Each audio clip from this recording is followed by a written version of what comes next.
Alright, welcome back to The Hungry Lamb. You know, I was expecting the story to get dark, don't get me wrong, but I didn't think they would go this much into detail. But here we are, and we shall continue. We shall trek through. We will get the best ending. I hope. And then I don't have to touch it ever again. That's the plan, at least. So, let me switch to this. That was the right one? Yeah. Good. And then can get started. Load. That should be this one. I'm pretty sure, yeah. I didn't save on any choices, so we should be good. At night, the lambs had another meal of rations and water. After eating, Tang and I had to get the fire going and arrange the beds. 凉，我们把那个小哑巴的绳子给解了吧。Well, we can hope that she doesn't try to kill us again, I guess. Guess she won you over, my dude.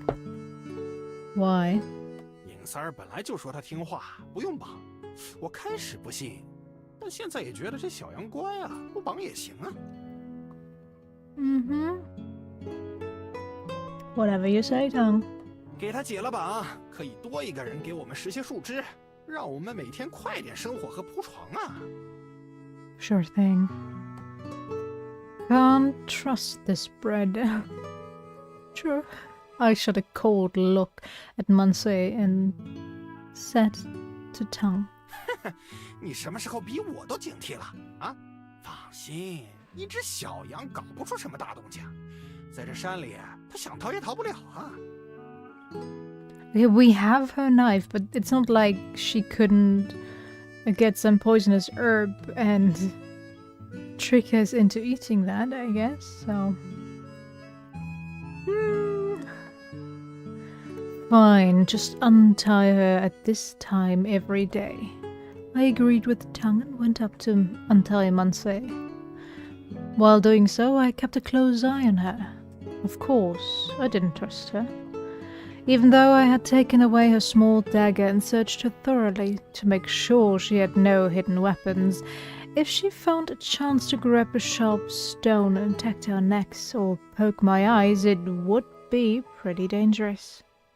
Go, get us some firewood. I untied the rope from her waist and gave her a stern order. She didn't dare to defy, nodded, and went off to collect some firewood. Tonight, Tang would sleep first, and then it would be my turn. I got a couple of hours to spare, so might as well make the most of it.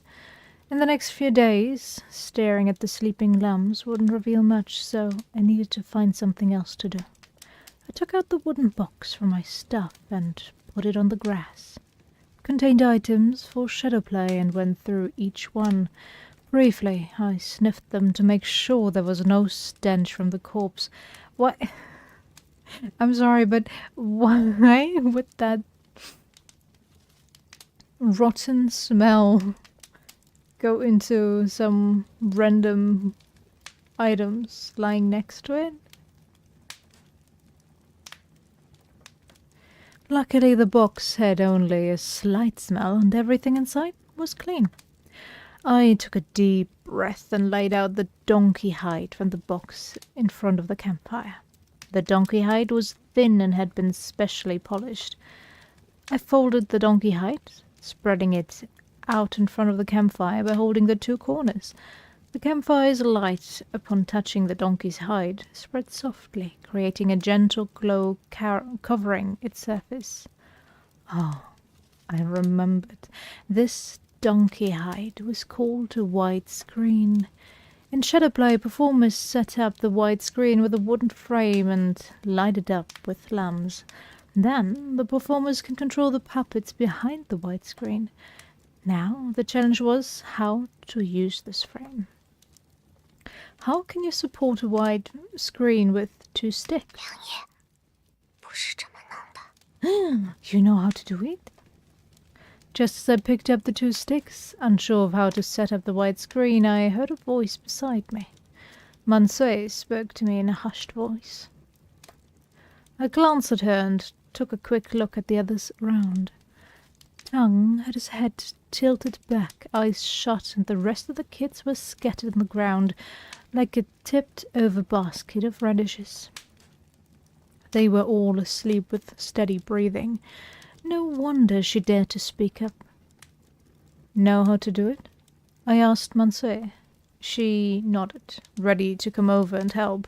However, as she took the first step, the rope wasn't long enough. She looked at the rope around her waist, then glanced at me with a pleading look. She looked at me, and I looked back at her.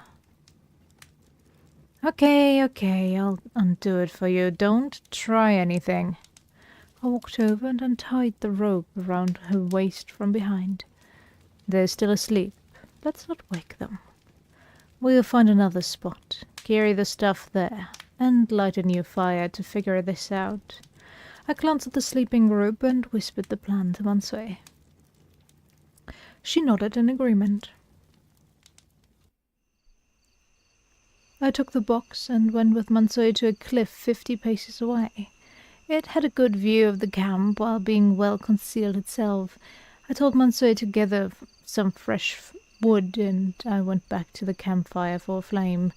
I got some burning wood from the campfire and went back to the cliff. Yeah, okay.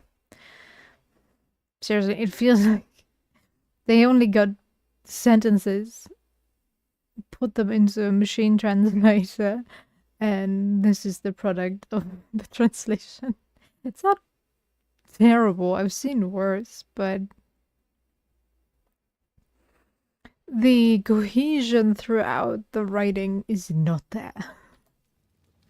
I threw the flame onto the new woodpile. Mansui and I watched as the new fire slowly lit up, brightening the cliff's surroundings. How did you learn to do this? 爷爷就是弄影子戏的，爹爹也学过，也教过我。 Oh, that's probably before your brother came into this world, huh? 一次，家里的粮快吃完了要换钱，爹爹带着我去隔壁的村里演过戏，还赚了不少利。 Is that when it happened? How much do you know? 基本都会一点。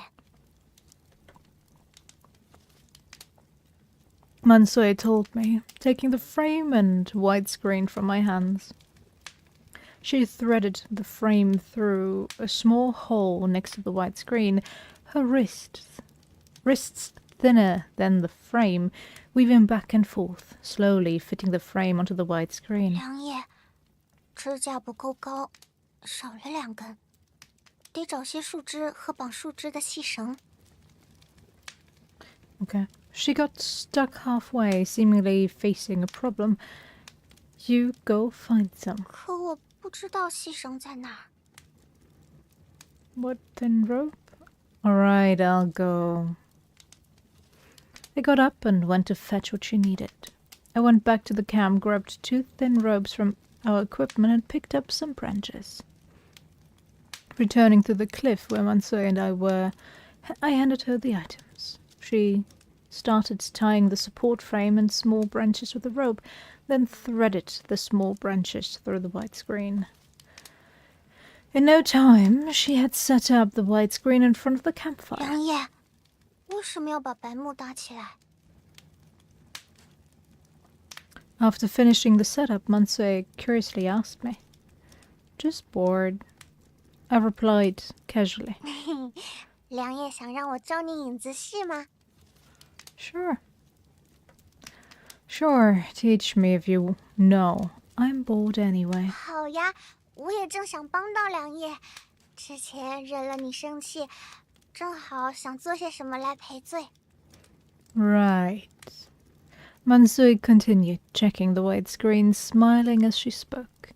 The bread knew how to talk. However, she didn't simply piss me off. She wanted me dead.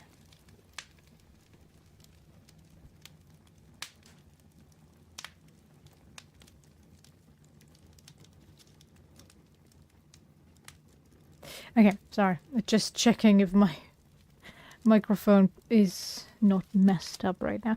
Okay, however, she didn't simply piss me off. She wanted me dead.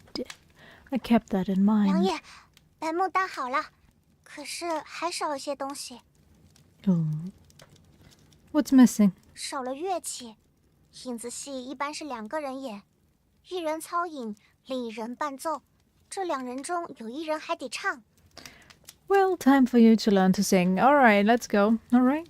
When we get to the city, I'll get a musical instrument. For now, see if you can handle the shadows and give me a little show. 没有伴奏唱不出来，而且我也不会唱。 Time to learn it. It's not hard. Didn't you say you knew all the basics? 我就是不会唱啊，词儿我倒是记得，但肯定唱不好。 You remember the word but can't sing. Okay, sure. 以前的时候，都是爹爹在唱，我要么操影，要么奏锣鼓。 Well, then go ahead and drum, I guess.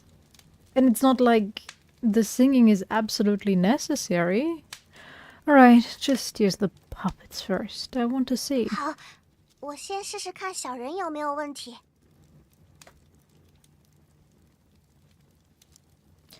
That is one hell of a perfect frame, all things considered.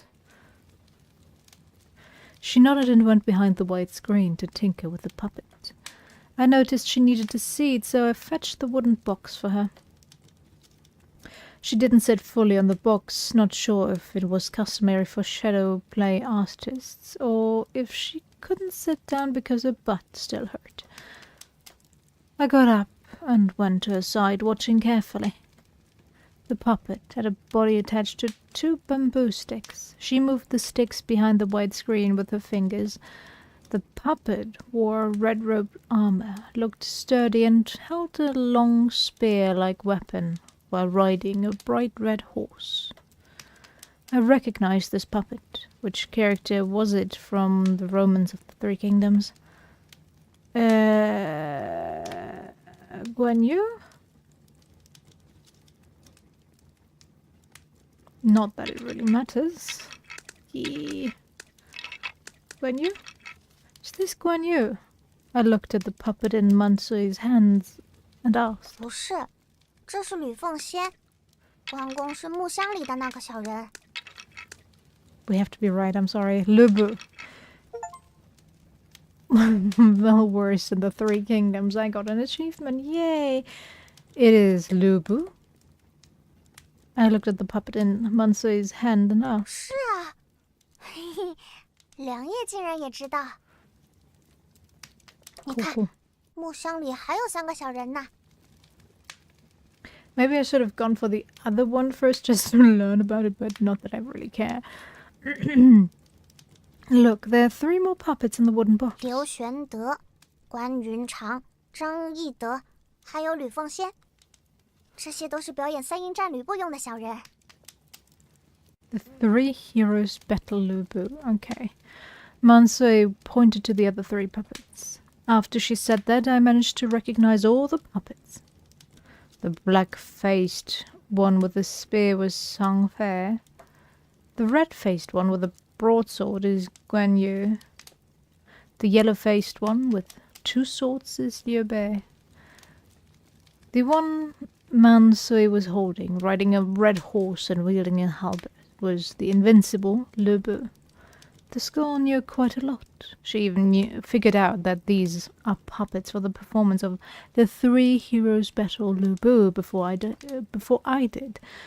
Why does only Lu Bu have a horse and shadow play? 不知道，可能这样会显得吕凤仙厉害一些。 Probably.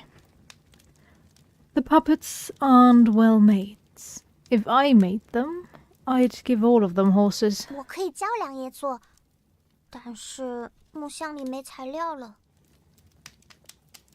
I opened the wooden box and saw that the dye bottles inside had dried up. We might need to add water to use them. Isn't she currently sitting on the box? How is he opening them? That box. Well, she's not really sitting down, I know, but even if we had dye, there were no spare materials to make significant changes to the puppets. Perhaps the dye in this box was originally meant for touch-ups and the carving knife had become useless due to the lack of materials. As I thought about it, how did that body really end up dead today? Did he venture into Mount Huashan alone or with others? Was he one of the shadow puppet performers? And were there more people with him? Could he have escaped from a theatre group only to be chased down and killed? Numerous questions and speculations raced through my mind. However, there wasn't enough information at the scene for me to form a clear judgment. I might never uncover the true story. Alright, never mind. Didn't want to think about it too much. Time was short, so I had Monsieur perform for me first. You perform, I ordered Monsieur. 好，那梁爷坐到白幕前吧。March. Monsieur said to me,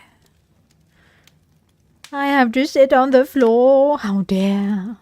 I nodded, stood up, and went to sit in front of the white screen. Sitting down, I looked up at the white screen. I looked up at it. Monsieur also sat on the wooden box I had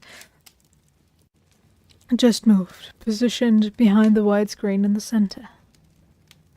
She wiggled her fingers, and behind the white screen the puppet of Suang Fei appeared first. The puppet shook a couple of times, wielding the serpent spear in his hand. To my surprise, not long after, Monsieur took a deep breath and softly began to sing. 跑，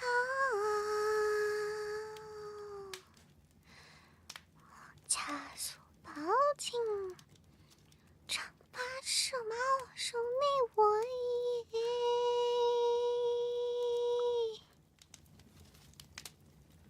White robe, black robe, plain hat, scarf. Serpent spear gripped in hand. She said she wouldn't sing, but as she performed, she thought shadow play without sound wasn't as good. To find her rhythm, she started humming softly. Her voice was low, like she was singing to herself, and the tone wasn't professional. She was probably remembering how her dad used to perform for her, imitating and singing along. 去不去交战，贼命难逃仗义斗哎。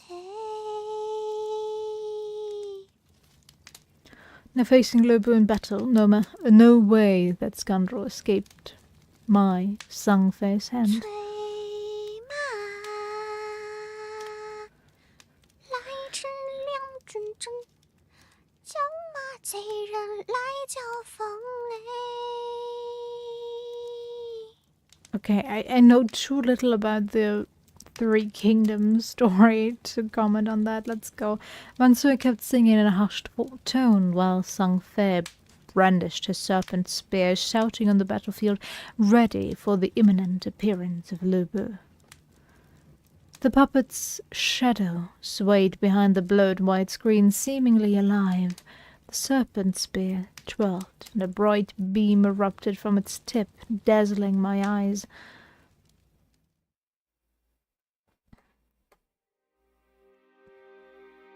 The scene played out again in front of me. Back then, my dad and I were also enjoying a shadow play. Lamp flickered, drums echoed, and the heroes of the story clashed behind the white screen. Sun Wukong swung his golden staff, hitting the white-bone demon. The staff lit up with a golden glow as it struck the monster's head. Just as I was cheering for the performance, the spark suddenly grew stronger and turned into bright light. In an instant, the intense light burst from the white screen, accompanied by a loud boom, swallowing the entire world. bang. With a thunderous sound, everything was consumed by the intense light. All I could see turned into a fiery ball. Hello? Okay. Ah! I shouted, jolting up from where I sat. 梁叶，怎么了？ Can't watch. Shouldn't watch. I got up in a daze, my hands and feet unsteady, eyes wide open. I looked down, palms facing up, lifting both hands in front of my chest. Aimlessly, sweat covered my face and back. My heart raced and my trembling hands couldn't stop shaking. I quickly scanned the surroundings, then stared blankly ahead, unable to focus. I repeatedly confirmed that I was in a dark environment, safe from the imaginary burst of intense light. I thought I could gaze at the flames again after many years. Thought I could watch shadow plays once more. Now, it seems, I still can't. I came to my senses and found Mansui looking at me with a worried expression, trying to figure out what had come over me. I'm fine. Just not up for it today. Can't watch shadow plays anymore. Let's head back to camp. Don't want anyone getting suspicious about our absence. I gestured awkwardly to Mansui and muttered some explanation to her. Then I dared not glance at the white screen behind the flames. Put out the campfire, turned around and stumbled back toward our original camp, paying no attention to whether the wooden box was neatly arranged or not. Even now, I kept avoiding it. Over the years I thought I had changed, grown stronger, shifted from a lamb to a wolf, free from fear. Yet I still couldn't shake off the nightmare of that year. The 6th year of Tiangchi. I stayed in the capital with my father, a traveling merchant, for a few days. On the 6th day of May, the hour of snake, white light consumed everything. When I came to my senses, there was only a sky filled with blood rain and shattered corpses. For many years afterward, I could never escape the nightmare of that day. And even now,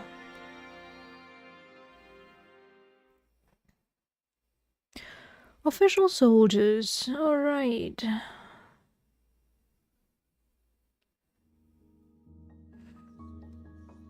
In the 6th year of Tiangchi, the capital, a sudden white light engulfed everything in sight. Houses turned into ruins, people into corpses. My father turned his face toward me, smiling as if trying to say something. However, behind him, a white light suddenly flared up. I reached out to grab him, to pull him out of the reach of the light, but at the moment I grasped his arm, we were swallowed by that light. Immediately, we were thrown backward, like swatted mosquitoes. My head hit something, momentarily robbing me of consciousness, and I blacked out. Upon awakening, my father was gone, and I found myself amid the debris. The area was filled with the remains of buildings and burning fires. My ears were ringing, unable to hear any sound, only sensing blood oozing from my ear canals. My clothing lay in tatters. Numerous people lay naked on the ground, their bodies mutilated. The world turned into a storm of blood rain, dyeing my entire body and the ground below in a deep red. I hoped the blood rain would put out the flames on the buildings, but the fires only grew, refusing to be extinguished. Where was my father? How was he doing? I slowly got up, wanting to search for him, only to realize I was holding something in my hand. His arm.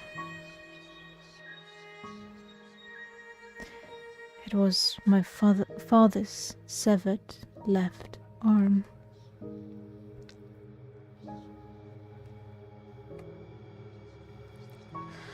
I woke up from the nightmare, my back drenched in cold sweat. After watching the last shadow play last night, memories of that year flooded back. Later, I sat in the camp lost in thought for a while, losing track of time. 4 hours later, Tongue took over the watch duty. I attempted to catch some sleep, trying to escape the nightmares, but I tossed and turned, not sleeping deeply.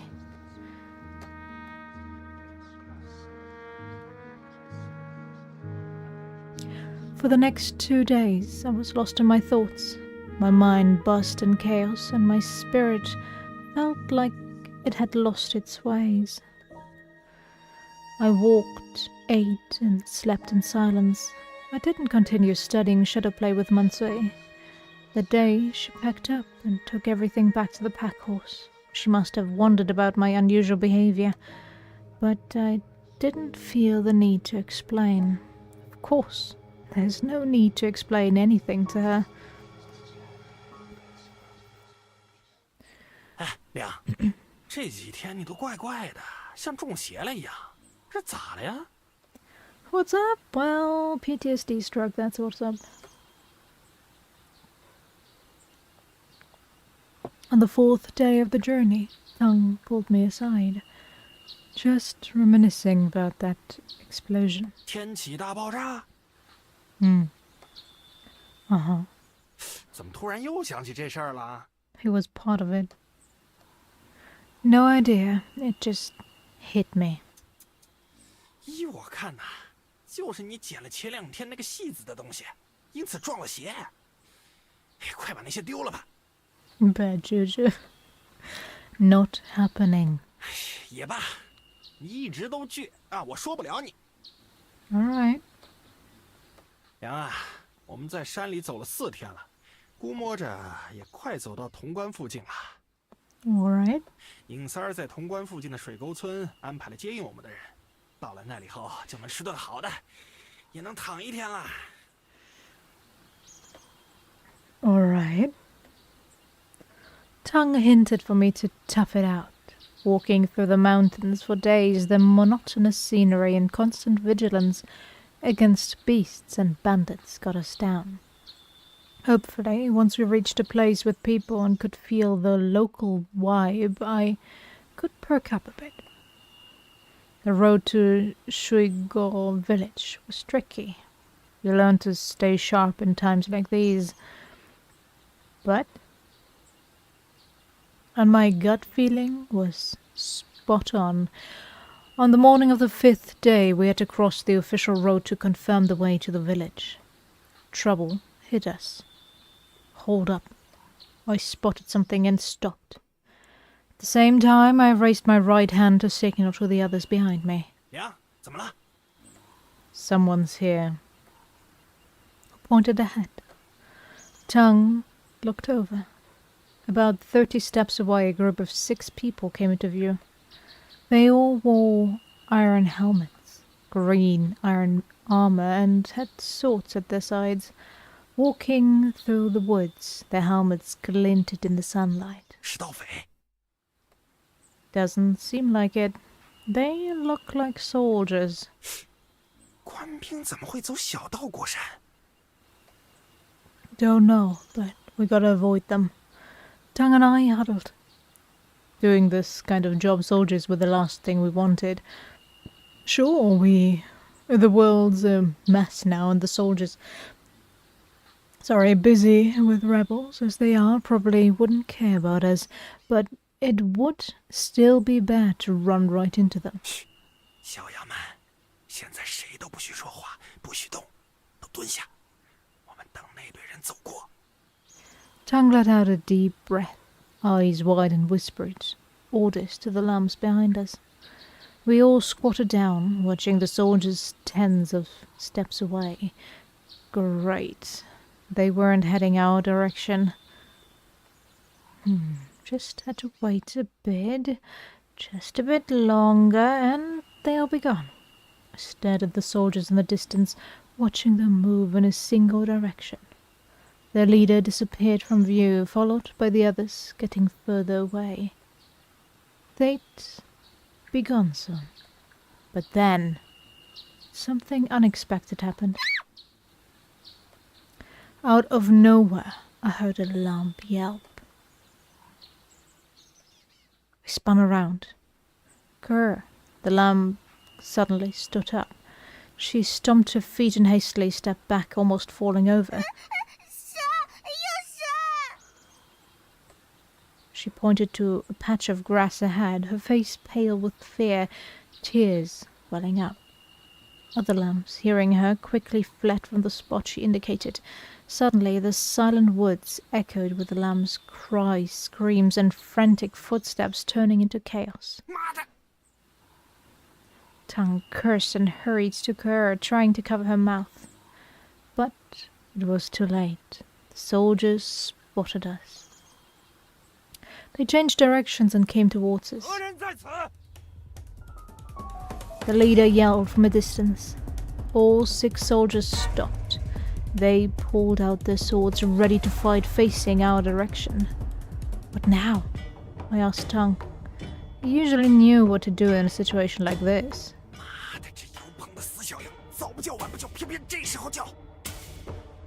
Well, she would probably be dead if she kept quiet.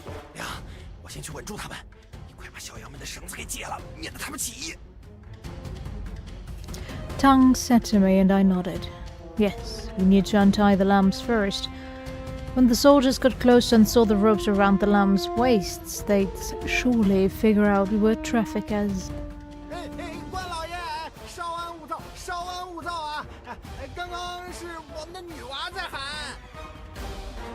Tongue walked towards the front of the line, about 10 steps away from us, yelling to the soldiers as he went.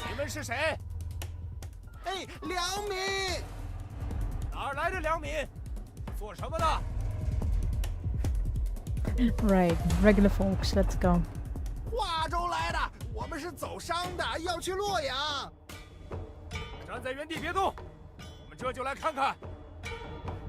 Sure.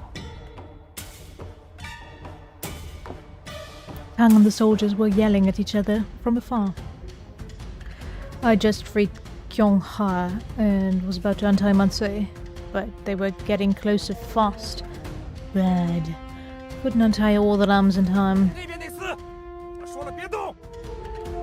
I wanted to sneak over to Hong-er and Kyu-er to untie them, but the soldiers spotted my move and stopped me quickly. They came closer, step by step, and I checked out their outfits. They looked like the border guards near Tongguan. Not too tidy, but all with the same gear, even the same swords.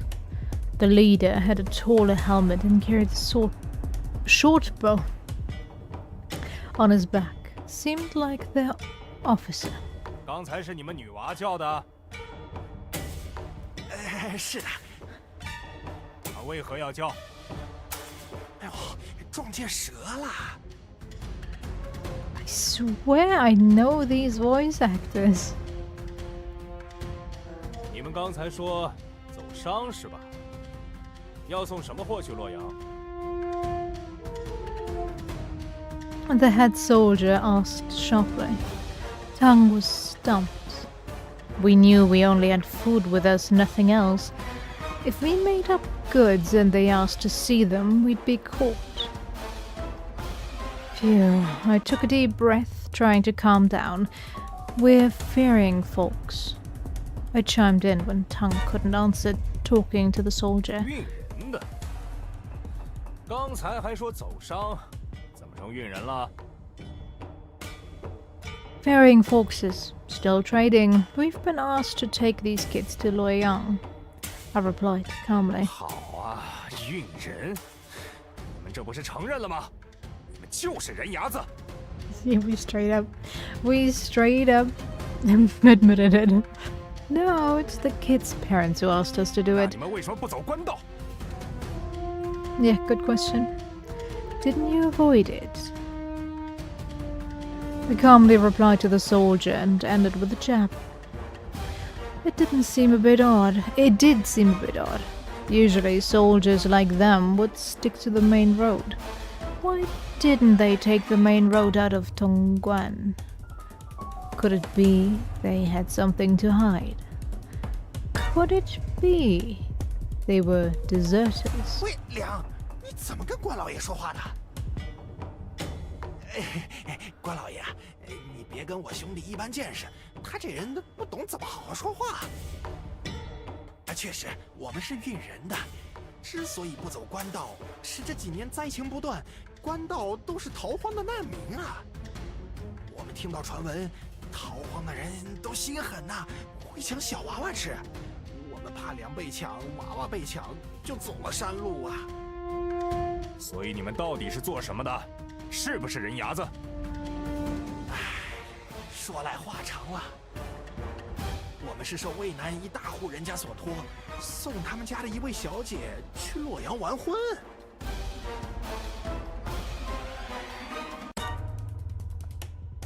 Tang had a bright idea,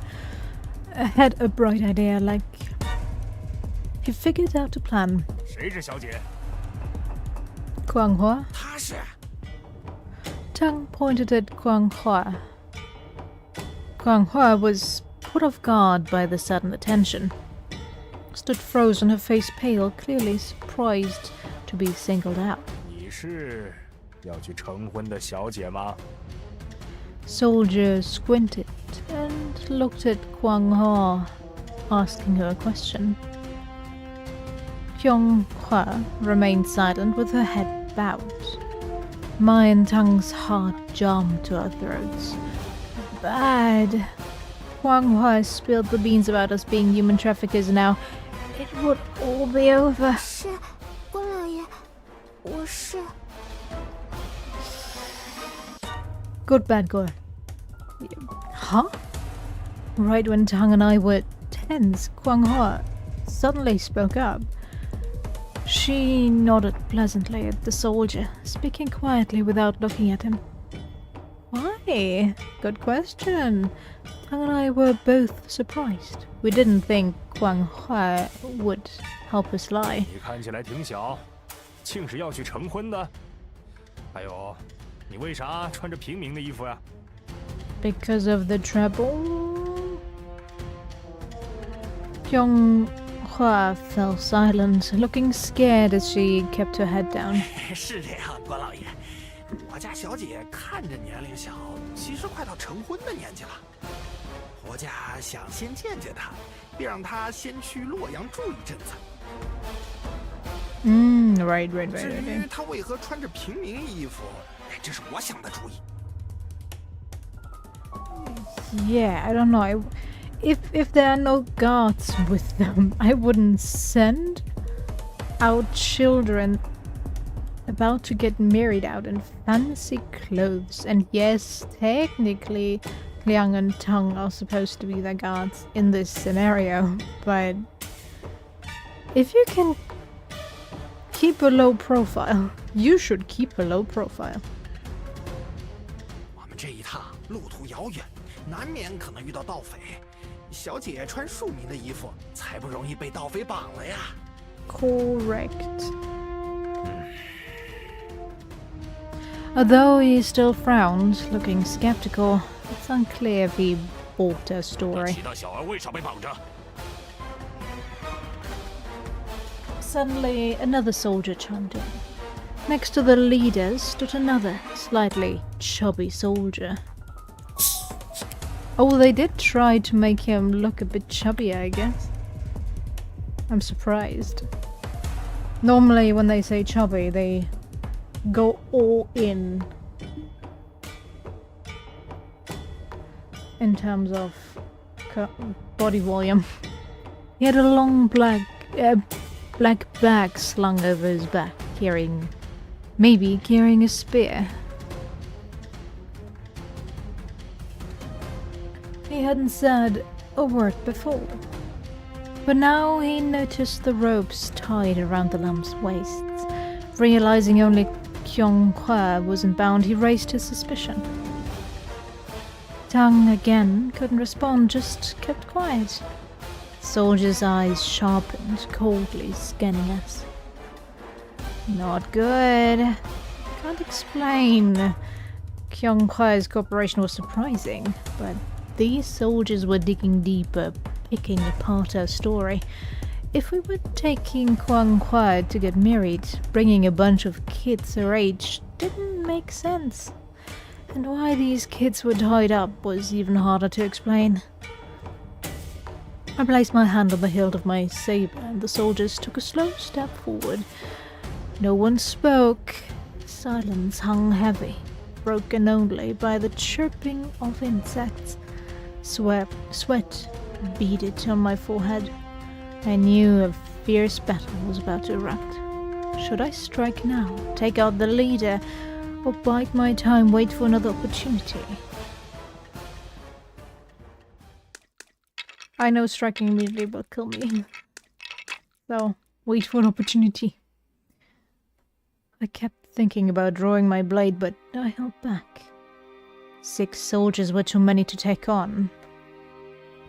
They had good gear, and I wasn't sure I could take one down in a single slash. Even with Tung's help, it would be tough to handle them all. Hello, Dawn.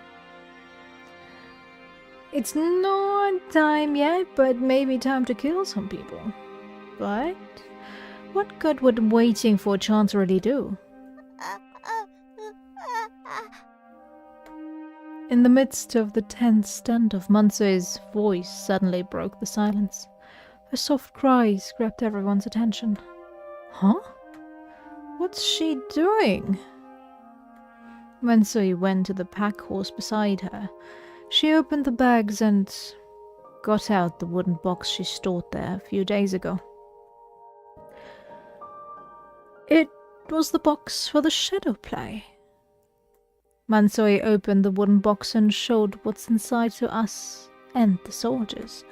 She stared at everyone there with big eyes. 这是什么？ What's in here?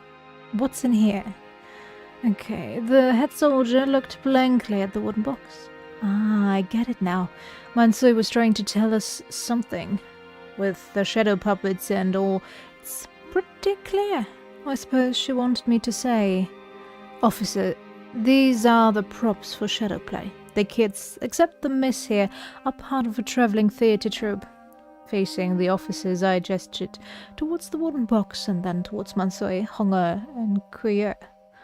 The journey is long and the master worries the young lady will be bored, so he arranged for a few theatre troupe girls to accompany her.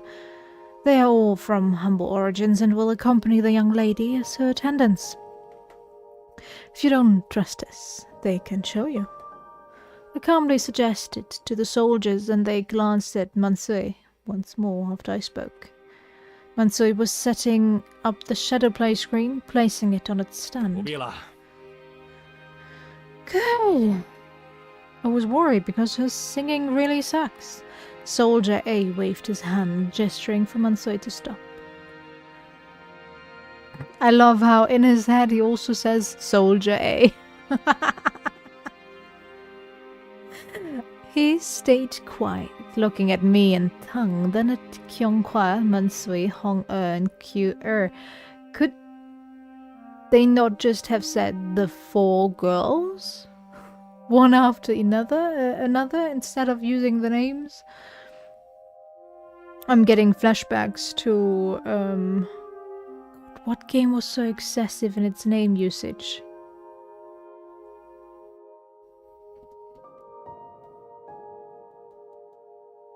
I feel like I recently played a game where they would constantly use the name instead of just...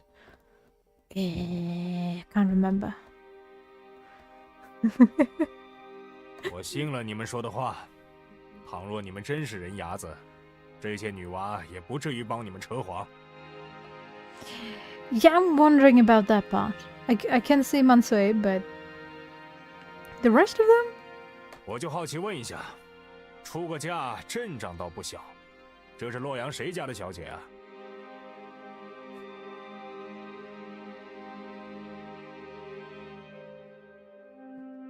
老爷，是洛阳赵老爷家的人。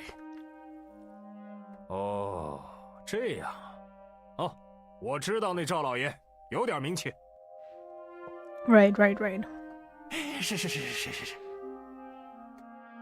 The soldier and Tang were talking back and forth. I figured Tang didn't know Master Xiao. I absolutely paid attention how to pronounce that, and neither did the soldier. 行，你们走吧。我劝你们还是要多走官道，哪儿来的这么多机密啊？别累着你们家小姐啊！ Will do. I'm so sorry. 谢谢关老爷，谢谢关老爷。我们明白的，一会儿就走官道。 Tang bowed deeply, showing his gratitude. Thanks, officer. I also thanked the officers, and then they turned around to leave. Finally, the tension in my chest eased. 还有个事儿。 Yes? Suddenly he stopped walking and turned back around. Tang and I immediately became alert again. What's he up to now? 想起来了，刚才你们翻行李的时候，我看到有不少粮。这里离潼关不远了，你们不用担心余粮啊，我们赶着去剿匪，暂借你们一些粮。 Right, it's only fair. 行，关老爷随便拿，不用借了，直接给你们就好了吧。 Tang fawned as the soldiers started grabbing rations from our pack horse. Deserters for sure. Alright, after they took most of it, they finally got ready to leave. 妈的，该死的王八兵，真是喂不饱的狗啊！花这么多钱买的干粮，都被他们抢了一大半。 Hard-earned coin, right. Killing people is such hard work, I see. Half an hour after the soldiers cleared health, we pressed on and finally Tang found the nerve to let loose his 不 tongue. 对，我想起来了，都是这死崽子害的。要不是这死崽子，王八兵也不至于找上来。 Tang, no. 死崽子，害我们差点丢了性命！我剁了你！ Tang suddenly remembered it was Kuer yelling that brought those soldiers to us. Tang drew his knife and approached Kuer, ready to strike her down. 不要，石头爷，星爷不要躲！ You better stop him, Liang. 星爷，不要动我妹子，要夺走动我，不要动我妹。敢拦我！今天我把你俩一起剁了！ Tang swung his blade at Hong'er and Kuer. Clang. I quickly intervened, blocking his swing with my blade. Couldn't you have stopped him earlier? Enough, Tang. Sure, the kid attracted the soldiers, but none of them sold us out when they showed up. If they had, we'd kill them. Since they didn't, there's no need. 又不是真要杀他，我就是断他一只手。 Right. Yeah, but don't we need them healthy for the person we're supposed to drop them off at, huh? And then what? Missing hand means we pay. You cough up then? Besides, it's still a ways to the nearest village. Can a kid with a missing hand make it alive? After hearing me, Tang didn't go to kill the lamp anymore. He probably figured out what was at stake and that he shouldn't kill and maim the lamb. 妈的，不杀他，不弄残他，那也必须要罚，狠狠罚。 This man. Yeah, punishment is necessary. Remember your rule? Cry or fuss on the road. No food for a day. Let's stick to that. Tang glanced at me, his eyes flashing with anger. He seemed to think the punishment wasn't harsh enough, but it was the littlest lamb who caused the trouble. If I hit her like I did with Mansei, Yesterday. Especially. Yesterday? That was 5 days ago, my dude. Especially if Tang joined in. Things could get out of hand. Game, could you stick to one timeline, please? I kept looking at Tang seriously, and his anger slowly faded away under my stare until it was completely gone. 他妈的，别让我再听这死崽子叫了！他欠我一刀啊！再叫早晚被我宰了。You'll end up on my blade, alright? Fair deal, right? With a grumble, Tang sheathed his dagger and stomped forward. Finally agreed to spare Queer. 谢谢星爷，谢谢良爷。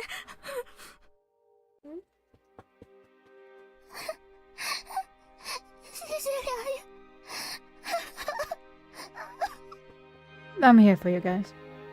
The two sisters were scared by Tang's rage just now, crying and thanking me over and over. No more tears. Keep crying and I'll give you a smack, even if I spare your lives. With that stern warning, I pressed on ahead.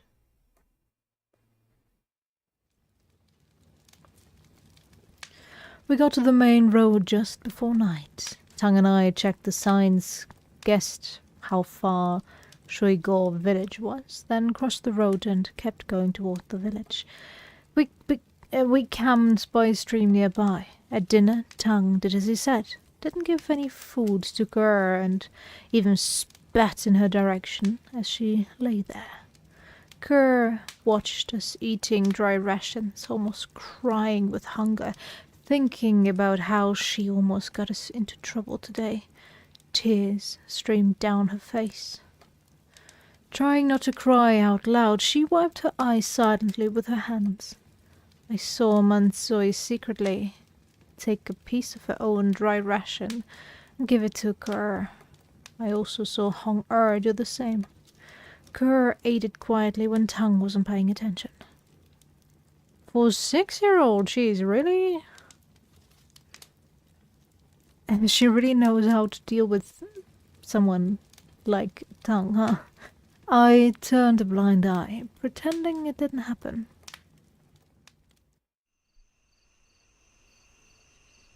Late at night, Tang snoozed while I kept watch. I freed Mansui and motioned her over for a chat. I wanted to talk about what went down during the day. You did good today. When the official soldiers came, you helped us with the lie. 因为那些官兵不像好人，我不能信他们。You couldn't trust them, alright? 他们没走官道，行军的时候也没什么纪律，很可能是逃兵。No discipline while marching. Did you see marching soldiers before, I wonder? 若是向逃兵求救，他们把我们带走，待我们还不如良爷呢。Probably. Mansui spoke her thoughts to me. Huh, little Brett had some smarts, came to the same conclusion as me. Those soldiers today seemed like they were running from something. With Tongguan always in battle, it's odd to see a small group of soldiers wandering like that. If they got caught, they would get 100 lashes, not much different from being called a human trafficker. So they were like bad guys, ready for anything. These deserters, even if they thought we were up to no good, might just let it slide. Once we gave them a way out, they probably didn't want to poke around too much. But I was still not sure about today. Mansui seemed smarter. She knew those soldiers weren't good. So why did the other kids, especially Guan Hua, agree to help us? If they wanted the soldiers' help, that was the time. 良爷，有件事想和你说一下。Oh, speak. Tell me. Just as I was wondering, Mansui spoke up. What's up? 除了星爷外，大概都知道我不是哑巴了。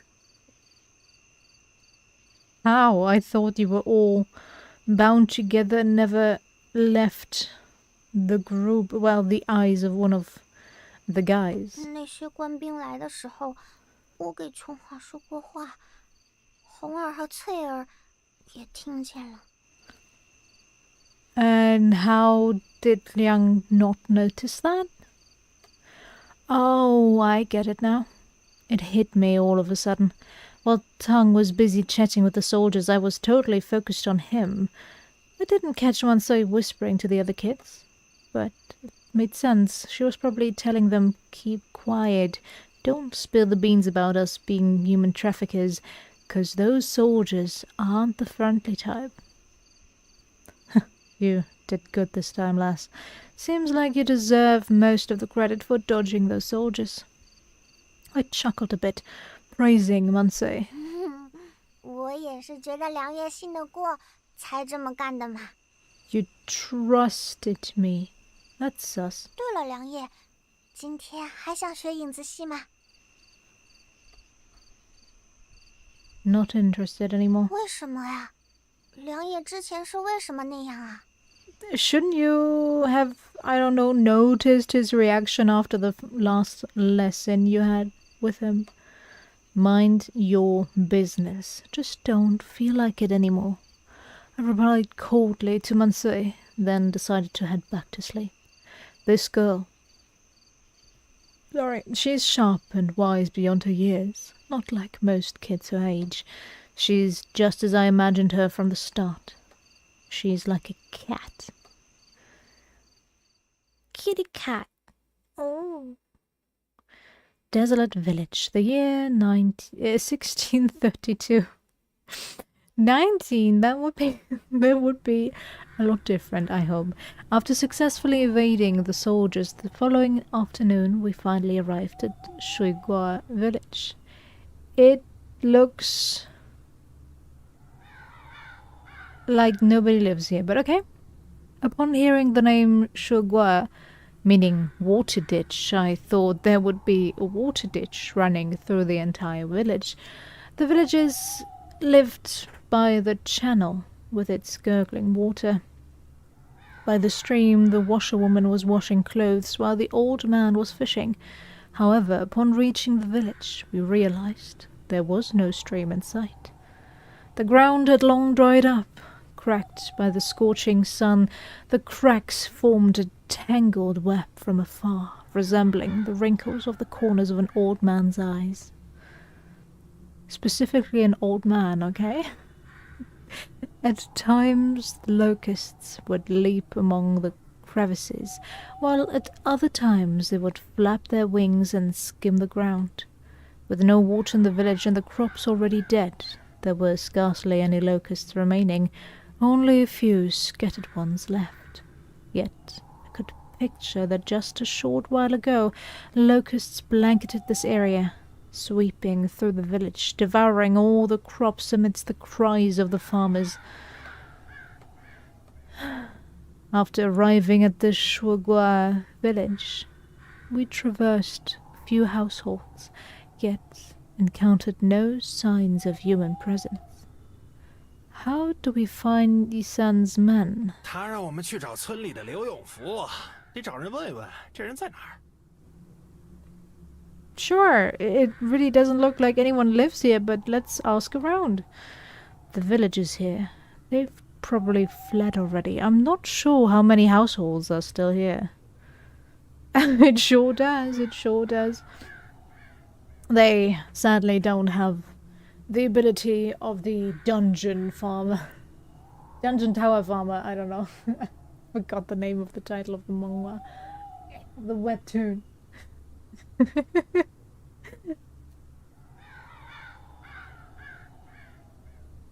I'm currently reading. Yeah, he suddenly gets dropped into a dungeon tower on the highest floor, and there he starts a farm with the vegetables that he just bought before getting dropped in there. Well, no, actually he jumped into that portal that led him there. It is a fun story. It's a fun read. It's very different from this one. The villagers here, they've probably fled already. Yeah. But they have a locust attack as well. That's the current arc, where they have to get rid of those. I remarked as I led the pack horse and observed the dilapidated village. There was nobody in the streets. It was completely empty. It seemed like there was a severe famine here as well. Despite being near the central plains, this place wasn't much better off than northern Shan. Since the new emperor took the throne, there had been successive disasters in the past few years. Oh, he's definitely disliked because of it, and people will say he is cursed or something. And I guess he'll get killed or something. I have no idea. How did the Ming Dynasty end? In the first year, droughts plagued northern Shan, leaving the wheat fields completely desolate. People fled in search of food. Famine was widespread, and starved corpses lay strewn across the countryside.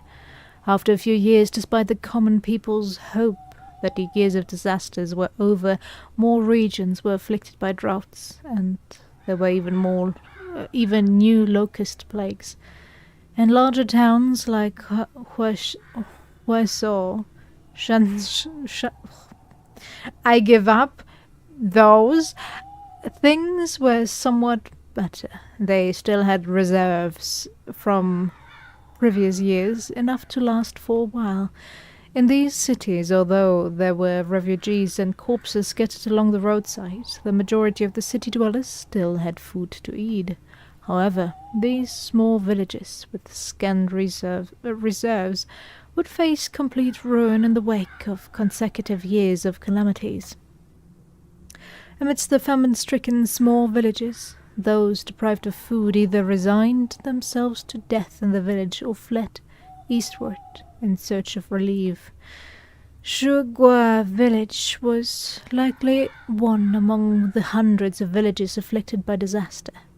The villagers here either died of starvation or fled, leaving few behind. Or did he find somebody who's not dead? Just as I was looking... talking, not happening today. Just as I was lost in thought, Tang called out to me abruptly. He stood at the doorway of the first house at the village entrance as if he had witnessed something terrifying, frozen in place and reluctant to enter. It's okay, thank you for not judging me.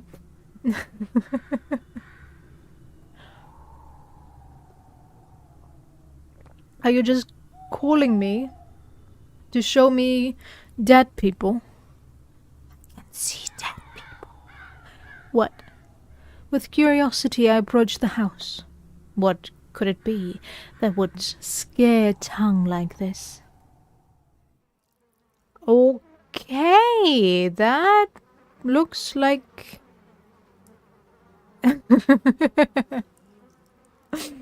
insanely... Okay. I won't judge. A smell of rotting flesh blended with the strong tang of blood, but with calling over Liang, isn't he also getting the girls to see this, since they're all kind of bound to the pack horse that we are leading through the village, right? But yeah, this looks like either a fight, a bomb, or I have no idea. Did they just butcher themselves? A smell of rotting flesh blended with the strong tang of blood, the constant drone of flies swirling and buzzing noisily. This space likely served as a butchery for animals. This doesn't look like animals, my dude. A wooden slab occupied the center of the room, its surface marred by dried black blood that seeped into the ground below and congealed. Near the wooden board, heaps of bones lay buzzing with flies while maggots squirmed nearby. If they were just bones, there wouldn't be maggots or flies there. They can't get anything from bones. Some bones were bloody, others boiled.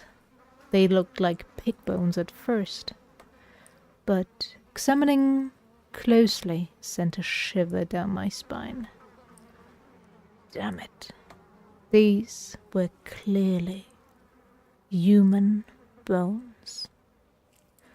Something's off about this village. I glared at the human bones on the ground and said to Tongue, 是啊，不正常。闹灾后开始吃人了，可能现在都死完了。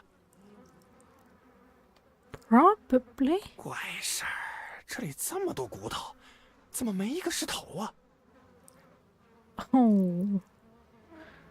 Are they all lined up somewhere in front of some house? Not strange. They likely buried their heads. Even when starving, folks don't fancy munching on heads. There's not a lot of meat covering heads either, so... yeah, I don't see that happening. 这有什么说法？ Why is that? Heads don't have much meat, yeah. And they're a hassle to eat. Plus, they say chowing down on heads can make you sick. 啊，我还以为是因为别的原因。 Tongue is so ready to eat humans. Other reason? 我以为吃人的害怕被吃的突然动起来，反咬一口。 I would kinda hope so, but that won't happen. Tongue joked, but I couldn't laugh. I inspected the bones carefully. No skull. Mostly arms, legs, or smashed torsos. Some parts looked gnawed by maggots, maybe innards. Even while all the blood and death I'd seen, with all the blood and death I've seen, I still felt sick. The walls, covered in blood, emitted an overpowering stench. Hold on. Something's off. These bones on the ground, they looked kind of small. Looking closer, they were all the bones of little ones. Not big ones. Even the larger ones, they seemed like women's.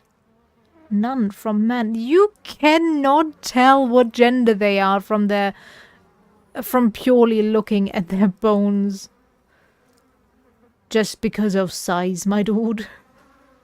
If you were a professional, sure, maybe, but you are nothing of that caliber, so no. Could it be?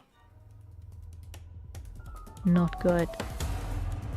Shiver ran down my spine as I realized something was wrong, quickly getting up and heading out the door. 有啊！ He's everything. He knows all. As I rushed out, a voice called from the distance.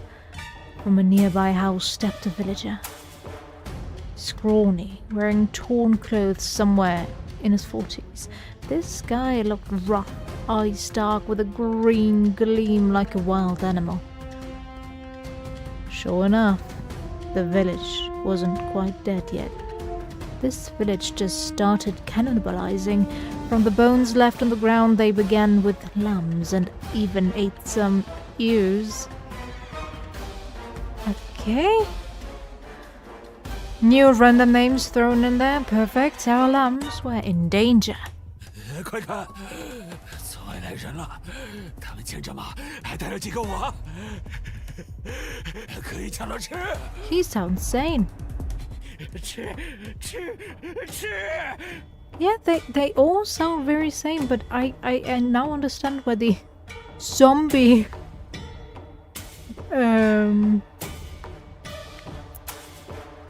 myth comes from. It's hungry farmers that want to eat children. It's not brains, it's children, kids, meat. One villager shouted and another burst out from a different house. Soon after, I saw 4 or 5 villagers coming out from nearby houses. Their eyes glowed green, bodies wobbling as they rushed towards the pack horses and lambs. Kyonghwa next to me went pale with fear and hunger and cure, tried to run back, but they were tied up and couldn't escape. To them, these hungry villagers looked like scary monsters. They are scary monsters. Get lost, I shouted furiously, warning the villagers rushing towards us. Eat! One villager. Jackson, shh. Fine.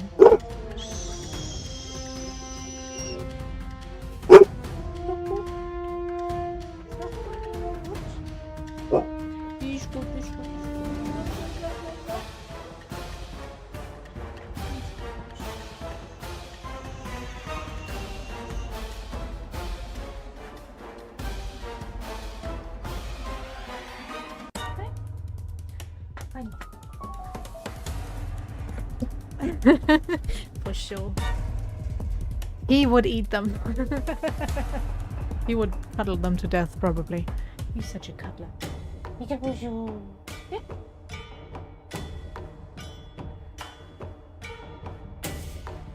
You want up?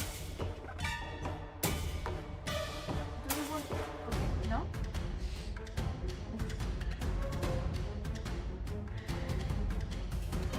One villager, red-eyed with hunger, didn't listen to me and still dashed towards the lambs. What a damn idiot. I cursed silently and hurriedly closed the distance. The guy was on the verge of passing out from hunger and wasn't running very fast. I quickly caught up. Instead of stabbing, I lifted my foot and kicked him hard. Thud. He'd been starving for days, barely able to walk straight, light as a feather. One kick sent him flying nearly 10 steps. Right, that's how that works. The crazy hungry guy tumbled on the ground, rolling over 3 times. After falling to the ground, he lay twisted on the ground, bones likely broken. Right, that's how that works. He hit that one spot that just breaks every bone in your body.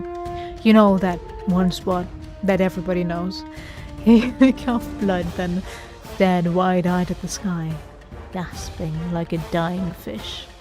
My kick might have ended up being fatal. But hey, he wanted to eat our lambs. He probably ate his own already. If I took his life, he had it coming. Back off. I got a sword. Whoever tries to snatch, I'll kill. I shouted at the approaching villagers, keeping the lambs safe behind me, and I pulled out my sword, pointing it at them. The sunlight glinted off the blade, making the villagers step back in fear. Well, they have a human, maybe not with a lot of meat left on it, but they now have a human body they can eat if they so wish. They don't need children anymore. 妈的，哪儿来的一群野猴子，敢对我们下手？杀了那么多人，杀你们轻而易举。敢抢我们的人，一会儿我们几十个兄弟们下山把这村子给屠了。 Tang whipped out his blade too, adding to a show of force.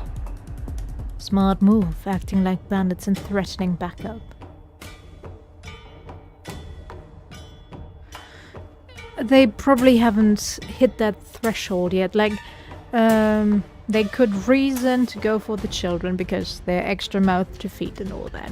Then they went for the women because they're not men and they can't work as hard as men. But they haven't hit that threshold yet of realizing, oh, we've eaten everybody else. Gotta start eating one of us now. And then again, who's gonna go first, you know? Nobody's gonna offer themselves up to be eaten first. So, yeah. I think give it a few more days and they would have started that as well. Maybe, you know, a sudden visit in the night here, some step there, and then, oops, I've got meat. He stumbled into my knife. He fell down, and there was my knife, and now he's dead, guys. We're fool.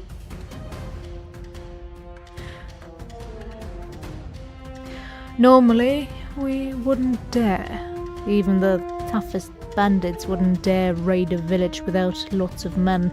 But now, they were weak from hunger, probably not thinking straight. And that's a bad year. This village was too far for any official soldiers to reach, so no worry about them warning the nearby towns. Villagers see, he looks like he is about to die any day. Human Popeye for sure. The villagers, seeing how I looked, didn't dare come closer. The troublemaker from earlier even plopped down on the ground, kneeling. I thought he was about to die, still lying on the floor coughing up blood. Consistency, game. It's all I ask for. 饶命啊！饶命啊！村里没东西了。前些日子潼关的关老爷说要去剿贼，把所有鱼粮都拿走了，还捉了村里的几个姑娘去劳局。They took village girls for the army? You mean for the entertainment? Yikes. 现在我们村里什么也没剩下了，没法孝敬好汉了。But I love how they took the food a couple days ago, but apparently they already murdered everybody left in the village except for like 5 people.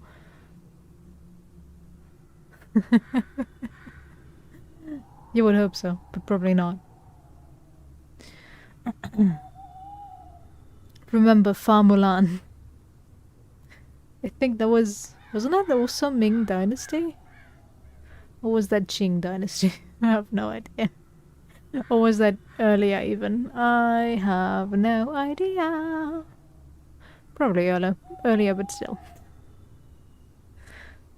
But yeah, man, you're inconsistent. You did not just lose your entire food rations to some random soldiers. You already ate all the remaining children and women in this town. So, stop lying. Tell the truth. The head villager bowed, and the rest started keeping their distance. I glanced at the villagers nearby and far, counting them quietly. 17. That's how many villagers I saw. Most were men. No women or kids. Most were men, no women or kids? What is the rest then? Tell me. What remains there? In a very binary world. What remains? No women, no kids, but most, only most were men. They said the women were taken by the official soldiers, and the women and kids who weren't taken were probably eaten by them. Didn't know if there were more villagers alive. Anyway, gotta be more cautious around them. These folks now, not much different from wild beasts. 你们也不用慌，我们今天不是来劫财的。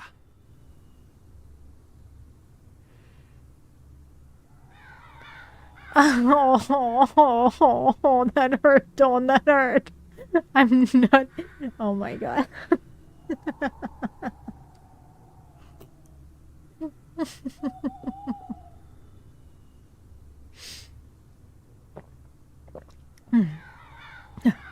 No need to freak out.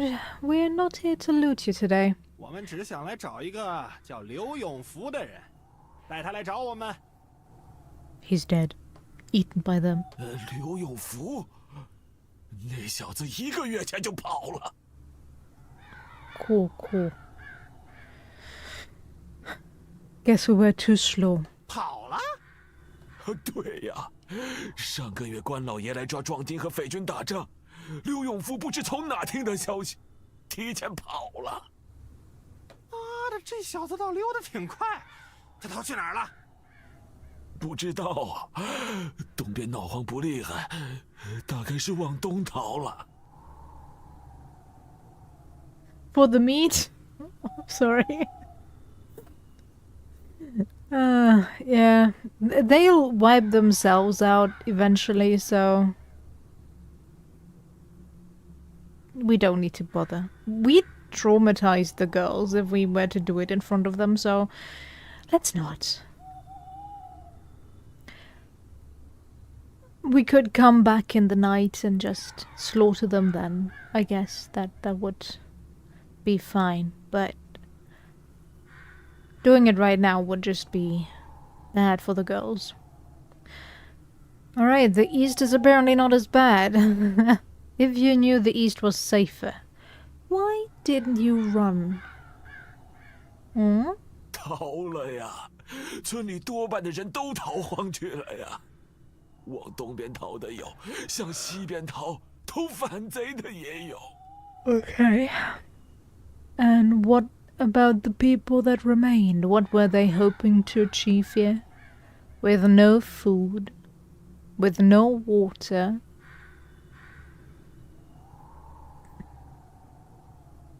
Actually, shouldn't they all be dead already? Well, okay, maybe they probably have other means of acquiring water, all things considered. But it sounded like everything was dried up, so they would have died not of starvation, but of the loss of being able to drink anything. But okay, cool. 我们这些留在村里的，大多都是些老胳膊老腿，走在外面怕被人给吃了。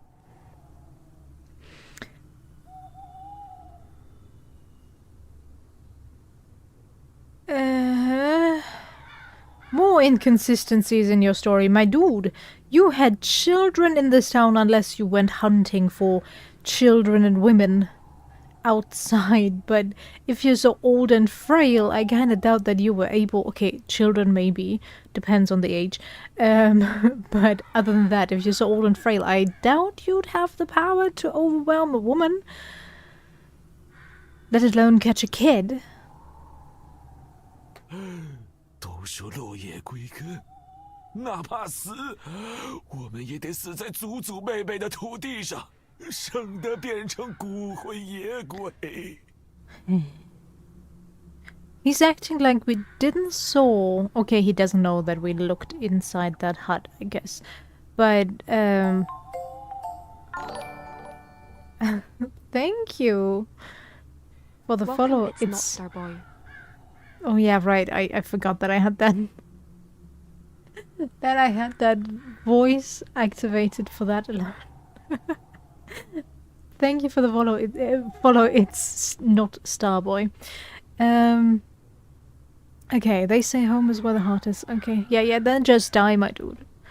The villagers looked at us from a distance, their eyes showing resignation. His idea did make sense. These folks, even if facing death, won't leave. Running away or joining rebels meant more danger for them, and the end might not be better than dying here. It hit me then. Folks like me and Tongue, always moving around, might be the minority. Most folks probably live and die in one place. 好汉呐! Hey, hero? What? Just as I was thinking, the villager called me again. I looked at him, confused, not sure what he wanted to say. 我儿说是去打仗就没消息了，老婆也被官兵带走了，如今就剩我一个人了。我饿得发昏， We have nothing to eat. 你们能不能大发慈悲，可怜可怜我们，给我们一匹马，或者至少分我们一些粮。 We have nothing ourselves, my dude. I'm sorry, but no. 等灾年过去了，我给你们建庙堂、烧高香。 The villager knelt down, pleading with me and Tang. The rest, all dozen or so, followed suit, tears in their eyes, begging us. One by one, they started bowing their heads. Should I share some food with them? Okay, so apparently there is a town nearby. I don't want to either, but if we want to get the true ending, we have to please Mansue. And she wants to help everybody.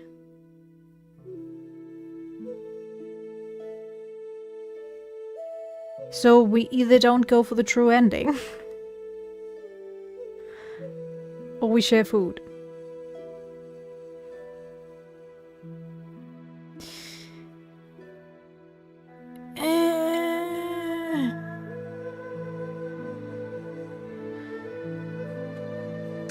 I absolutely do not want to give them any food either. Well, it basically is just prolonging their death.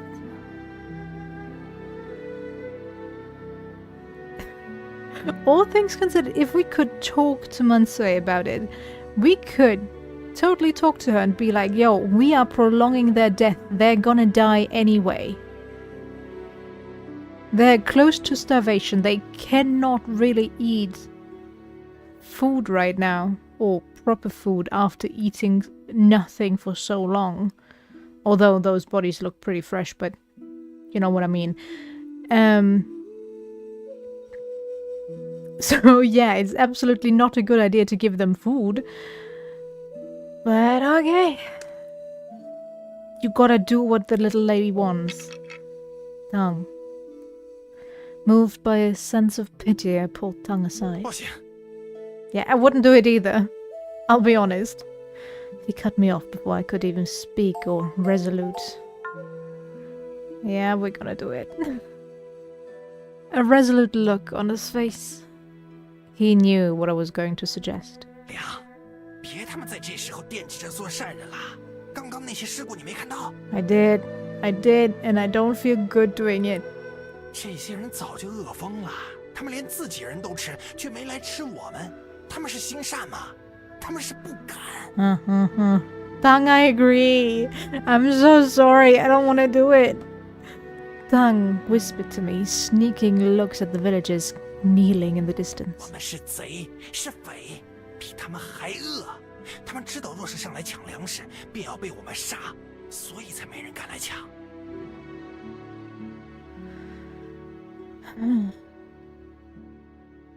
They're not desperate enough just yet, apparently. Is all there is. It kind of makes me wonder why they stopped. They was in such a frenzy when they saw the children and the horse. It kind of looked like they were not in the... Not at all in any way, shape or form. In any mental place where they could see what is happening in front of them. See the threat of a knife and all that. So... 你若是把粮给他们，把他们弄馋了，不怕我们了，喂饱了，有力气了，咱都得玩完。 We're gonna leave this town immediately after. What are you talking about, Tang? They will not follow us. Tang was right. These people might be groveling now, but it doesn't mean they're innocent and weak. We are low on food already, not much to spare. If we give them anything, they'll just come back for more. They might even follow us and try to kill us later. That house full of corpses was a grim reminder. No food, not a bid. Listen up, no horses, no food. Anyone tries to rob, I'll kill them. We brandished our blades, glaring at the kneeling villagers, backing away with the lambs. We left Suigwa village far behind. Later, we entered the forest east of Shuagua village, never to see it again. That's when we started planning our next move. What now? 还能怎么办？继续往东走吧。 Thank goodness, Tang. I thank you for stopping us. Got enough food to reach Shanso. 哎呦，他妈的，本来够的，被那些短命的王八兵借了一半，有点不够了。 Guess that's less food for the lambs. I'm gonna guess what he's going to suggest anytime soon. Should we go to Tongguan? It's close. 娘，给你几个胆子去潼关，那里他妈的全都是官兵。 Isn't every city? 我们虽然有路引，但不好解释这些小羊，被官兵问着就是死。 You're close with Yi-san. Where else? You got people? 我想想， Let's see. 蚊香吧，他在蚊香那里有家差不多的客栈，而且我在那里也有认识的朋友。 Okay, Wenshan. And how far is that? Alright, Wenshan it is. We have to stretch our food, so we'll tighten our belts and walk a bit farther. I told Tang and the lambs too.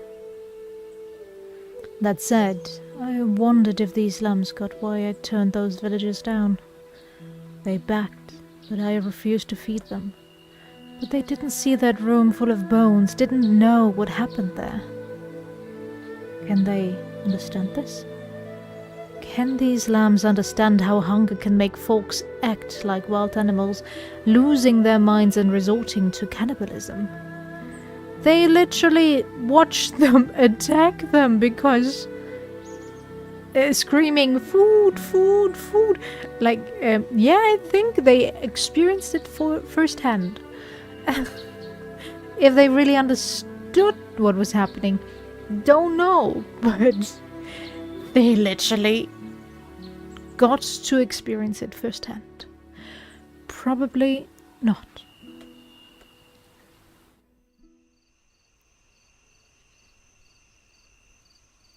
We went southeast to Wenshan. To avoid the hungry folks from Shuagua village, we traveled extra at night. The lambs were exhausted after 2 extra hours of walking, so we took a break.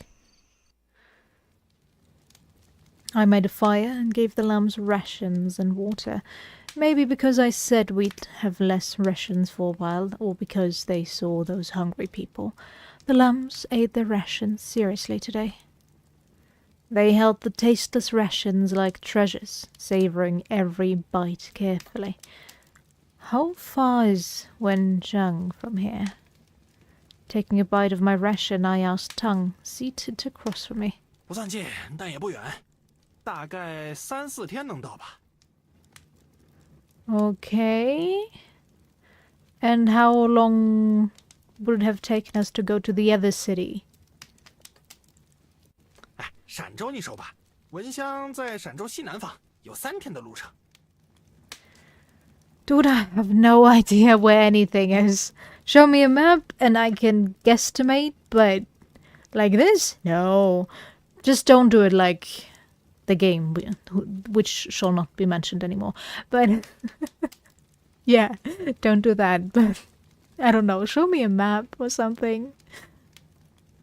Tang talked about how far and which way and when he brought up Shang, so I got an idea. Didn't seem like we were taking too many extra steps.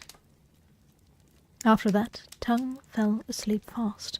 It's my turn to keep watch. Wouldn't have been able to sleep anyway. No, I felt it was even worse that they showed the map and the cursor moving along the path that we're supposed to walk. But instead of, since that implies, hey, there's movement, we're moving from this spot to this spot, no, it just meant, look, this is the path you have chosen, this is the path you have to walk. And it felt so weird that they would throw this map in your face and be like, yo, see this? You have to walk from here to here. Good? Good. Move on. Cutscene. It just, I don't know. It felt so weird. Okay, it's my turn to keep watch. Wouldn't have been able to sleep anyway. Those villagers got me thinking. First fierce and mad, then scared and humble. Were they like sheep? No. They fought for survival. Sheep are more numb, taking the pain without a peep. Wolves? No. Too pathetic, begging on their knees. So what were they? Opportunists. What animal? 良夜， Oh, are we explaining our decision to Mansei? As I thought about the villagers from earlier, I heard a soft call nearby. It was Mansei calling me. What's up? I looked at her with confusion. 解手， Okay. She blushed slightly, a bit embarrassed as she spoke to me. Oh. I untied Mansei and took her to a spot downwind about 50 steps away. She really needed to go, no fooling this time. She was shy and asked me to give her some space. I couldn't see anything, but I heard some noises. Great, and I want to know about this why? After she finished, she took a bit longer before coming back to me. 谢谢良夜陪我出来解手。天这么黑，我自己的话肯定不敢。 Cool. Huh? You scared of the dark, lass? 怕啊，我当然怕黑了，都不敢自己走夜路。 Mm-hmm. Oh, speaking of which, you scared of those villagers earlier? 怕啊，当然怕。他们看起来好像要吃了我们嘞。 I wonder if I immediately went for no, if this would have changed in any way, shape, or form. Probably not. But yeah, it feels weird. 良夜，今天你和星夜看了一间屋子，那个屋子有什么啊？ Mansoi curiously asked me, should I tell her what was in that house? Oh.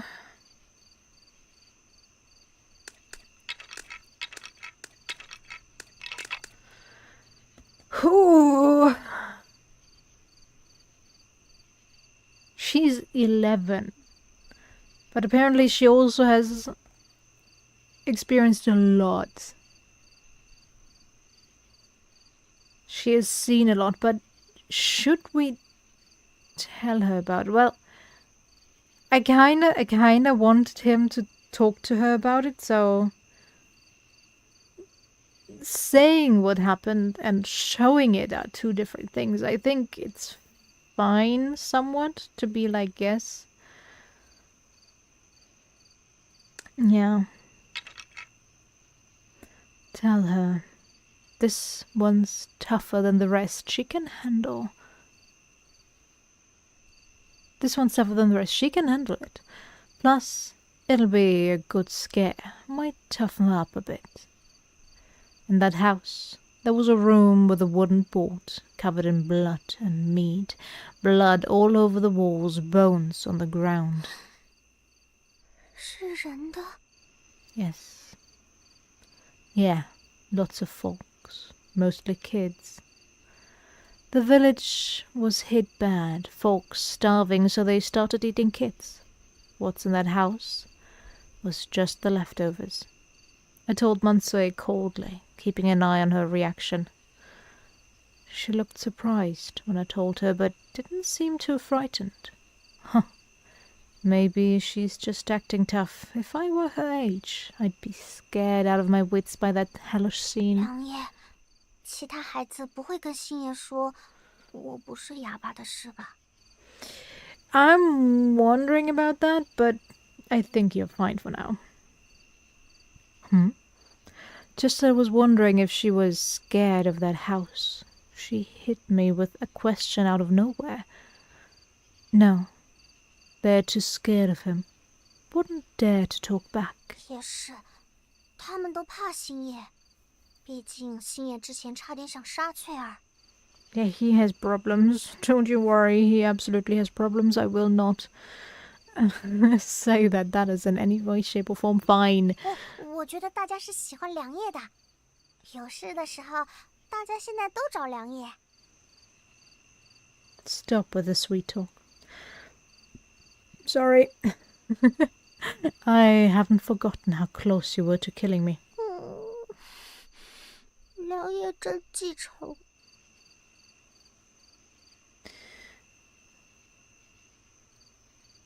How would he? You literally tried to kill him. What?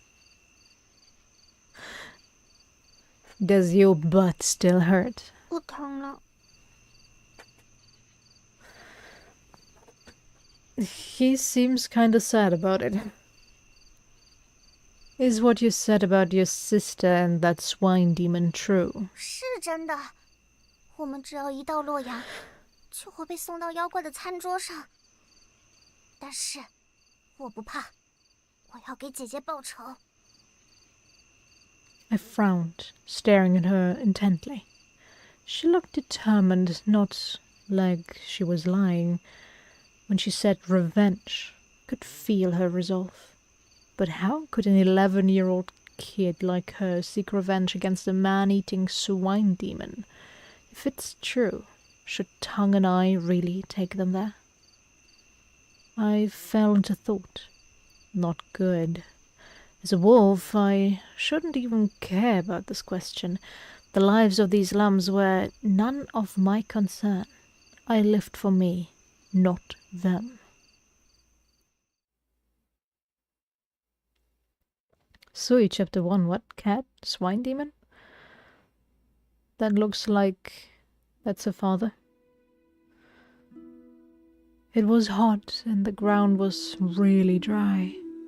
I sat in front of my house, lost in thought, with my arms around my knees and my chin rested on them. I'd been crying. My tears flowed and my nose ran, too. I hadn't been drinking much water, so I didn't shed too many tears, even though I cried my heart out. 穗儿，别生气了。我们煮了那狸奴也是没办法。 Oh no. That's not her brother eating the cat, right? I expected it. But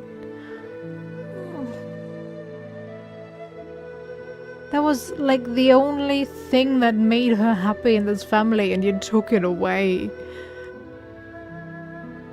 Just saying you had no choice, even though the cat was a kitten with like nothing on it. And you say you had no choice? 他本来就要死了，都趴在地上不叫了，眼睛眯着，本就难活过今天了。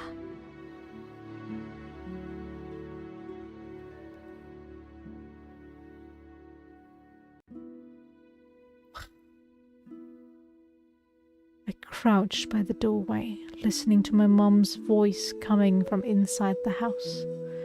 Mum was talking to me, but I pretended that I didn't hear, because I was still mad at my mom.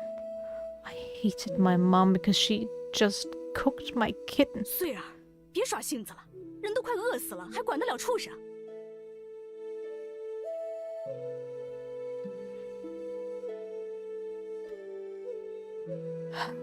I know different times, but how can she not understand that a 9-year-old child who got her first friend in form of a feline might be maybe slightly attached to that? Huh? 你奶奶一天昏过去几次，梦话都念叨着想开荤。 So what? Let her die. Sorry, but if anything, the grandmother is the first to go. She's old, she had a long life. Just because she's craving meat doesn't mean she can A, chew it, and B, should. I know it sounds hard, but... Yo. 你这孩子，到底是要奶奶还是要狸奴啊？ The cat. Let's be honest. The cat. If I get the choice, the grandmother or the cat, I choose the cat all the time.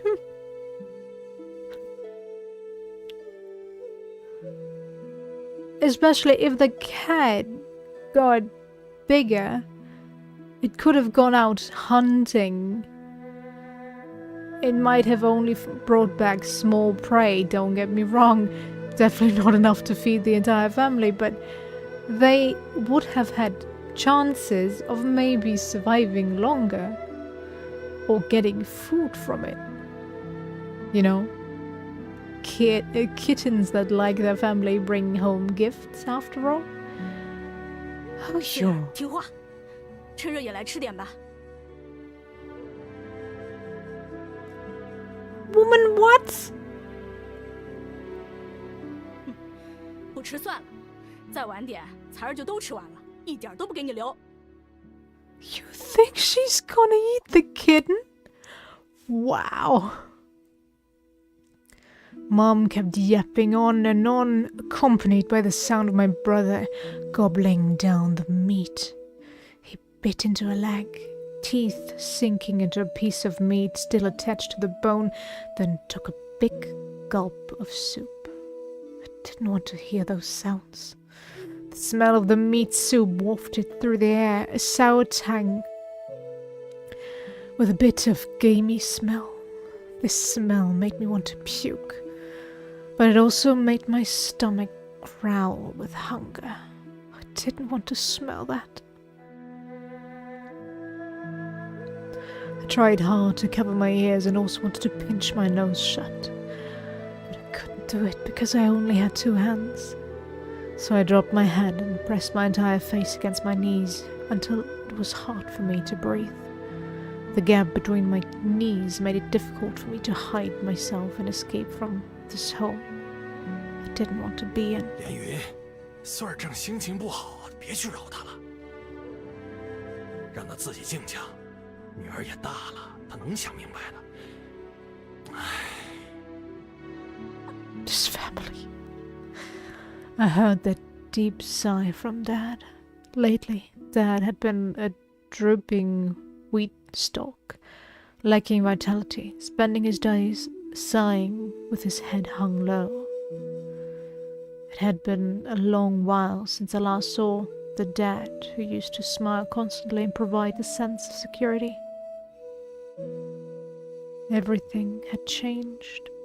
It was completely different from 2 years ago. It hadn't rained for a long time. The last time it rained, my brother was still very young and Mom had to carry him around all day long. I recalled that day from 2 years ago, when I was 8 years old. When it rained heavily. There were a lot of fish in the river. I caught one and fed it to the kitten.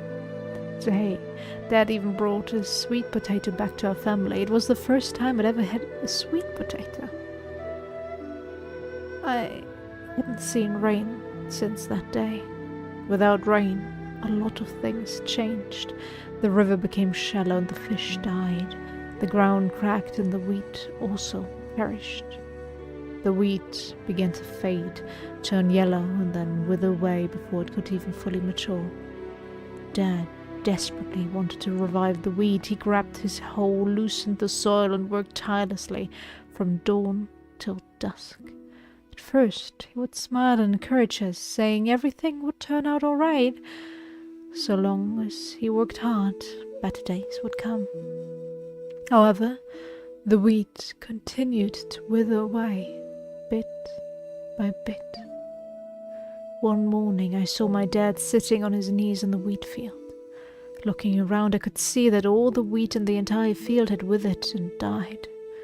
The way wheat and fish die are quite similar. When a fish dies, it lies on the riverbed, eyes wide open, gasping for breath, slowly. Similarly, when wheat dies, it lies on the cracked earth, swaying gently with the wind, rising and falling slowly. I snuck a glance at Dad. I saw him clutching the lifeless body of a wheat stalk in his hand. He held it close to his chest, gritting his teeth, drooping his head as if he was in tears. Gradually, his grip tightened, crushing the wheat in his palm, scattering it into the dry wind. Dad tried his best, but nothing good came of it, leaving him shaken. He began to blame himself, regretting the reckless spending from 2 years ago when he bought that sweet potato. I wasn't sure if he cried or not, but I think he did. Yeah, that one splurge that he did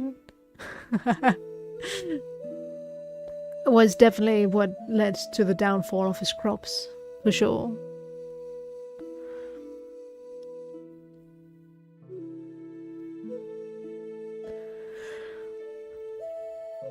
I'm trying to remember if potatoes really need a lot of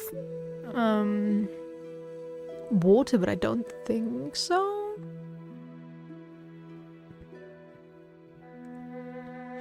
So maybe if they cultivated that sweet potato, they now would have stuff to eat. 我上次去换粮的时候，看到镇上的很多屋子都是空的。人都逃走了。听说都在往东跑，要往陕州去。Maybe we should start packing up and going as well. 陕州？沈姨不是说那里刚闹了兵变，知县都被人杀了？沈姨竟会扯些流言。我问过乡老，他说那里并没有兵变。Rebellion or no rebellion, maybe it is safer and better there because they have food? 而且你仔细想想，陕州临近潼关，周围驻扎了那么多军队，谁敢在那儿兵变啊？ I was still sitting at the doorway, watching the barren land in the distance while eavesdropping on my parents' conversation. They mentioned some towns to the east, like Shanzhou and Dongguan. What kind of places are Shanzhou and Dongguan? What is a rebellion? 现在怎么办？家里的存粮也不多了。 She knows what a marriage is, but she does not know what a rebellion is? Okay. Well, okay, yeah, I guess the marriage thing is still closer to her personal life than a rebellion. Arbitrary when they suddenly start like, yeah, well, 2 years ago when she was 8, she knew what marriage was. But now that she's 10, she's learning new words. Well, now, we don't have much food left in the house. Do you even have any left? 我反复算了一下，咱家这5口，哪怕每天泡稀粥，也只够吃1个月。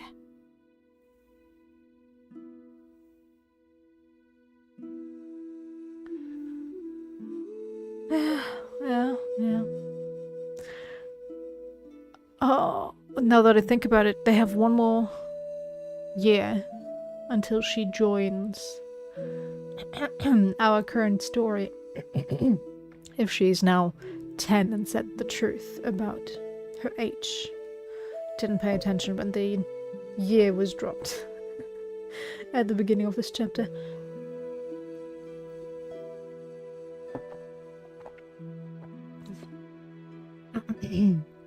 So her dad is gonna die soon, I gonna guess.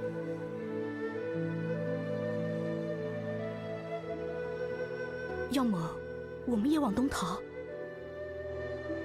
不行，娘走不了，2个娃儿也还小，咱们挪不动啊。 Your mom is about to die. Of course, yeah, you're so right. He's going into the tower dungeon to farm. 而且现在所有人都往东逃，关岛、山里都是蹲着抢粮的盗匪。 Only problem, he 不好 can't 走 leave. 啊。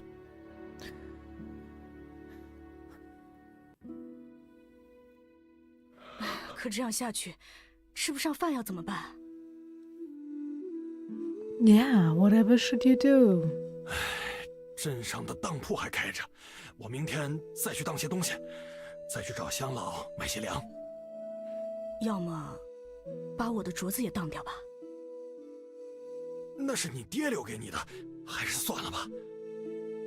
当掉吧，现在粮价一直在涨，趁早当了买粮。等灾年过去，我们再把它赎回来。可是 Mom and Dad were still discussing it about exchanging food. I heard Mom was going to pawn a bracelet. That bracelet looked quite lovely. It was part of the dowry left to my mom by her family. The kitten was eaten because we needed to eat. Mom was going to pawn a bracelet so we wouldn't starve. Perhaps I should forgive Mom?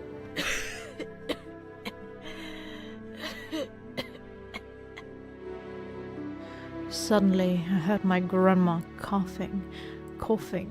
Whatever, I keep forgetting how to pronounce that word. Grandma was awake. She was sick for quite a few days and even passed out because of it.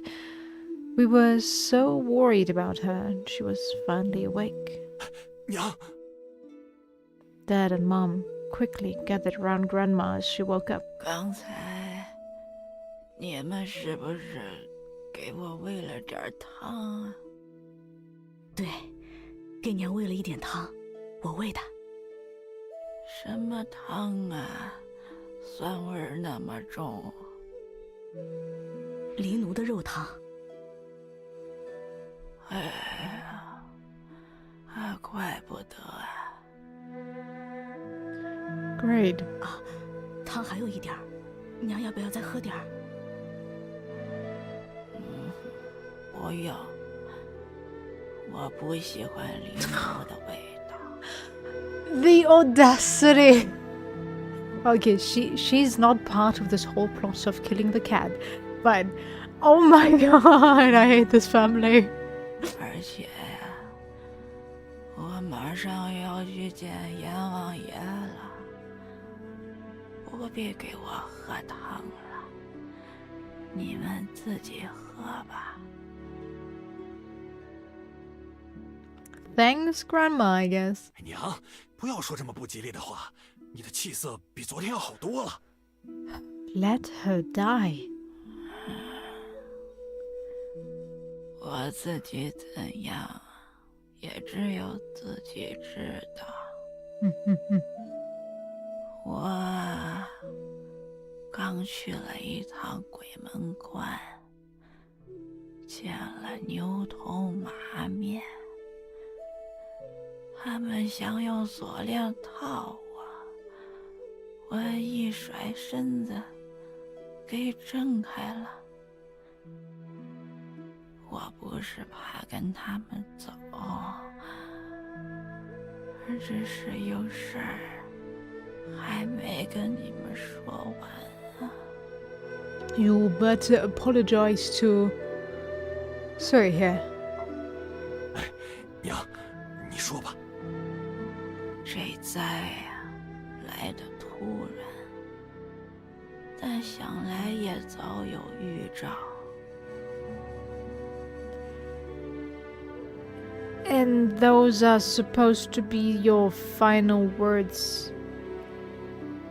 Because? 早几年你爹走的时候，我就做了噩梦，梦到的场景和现在一模一样。现在说的话，好像在梦里也都说过。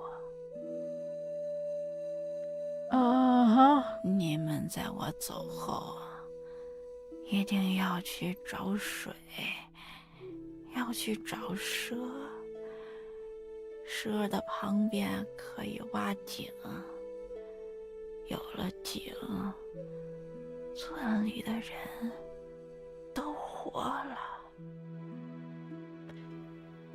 Okay, I guess. 咱后院的那宝贝，我要吃，不能卖。 What 因 treasure? 为有神仙寄宿在上面。 What treasure we talking about here? 神仙 Okay.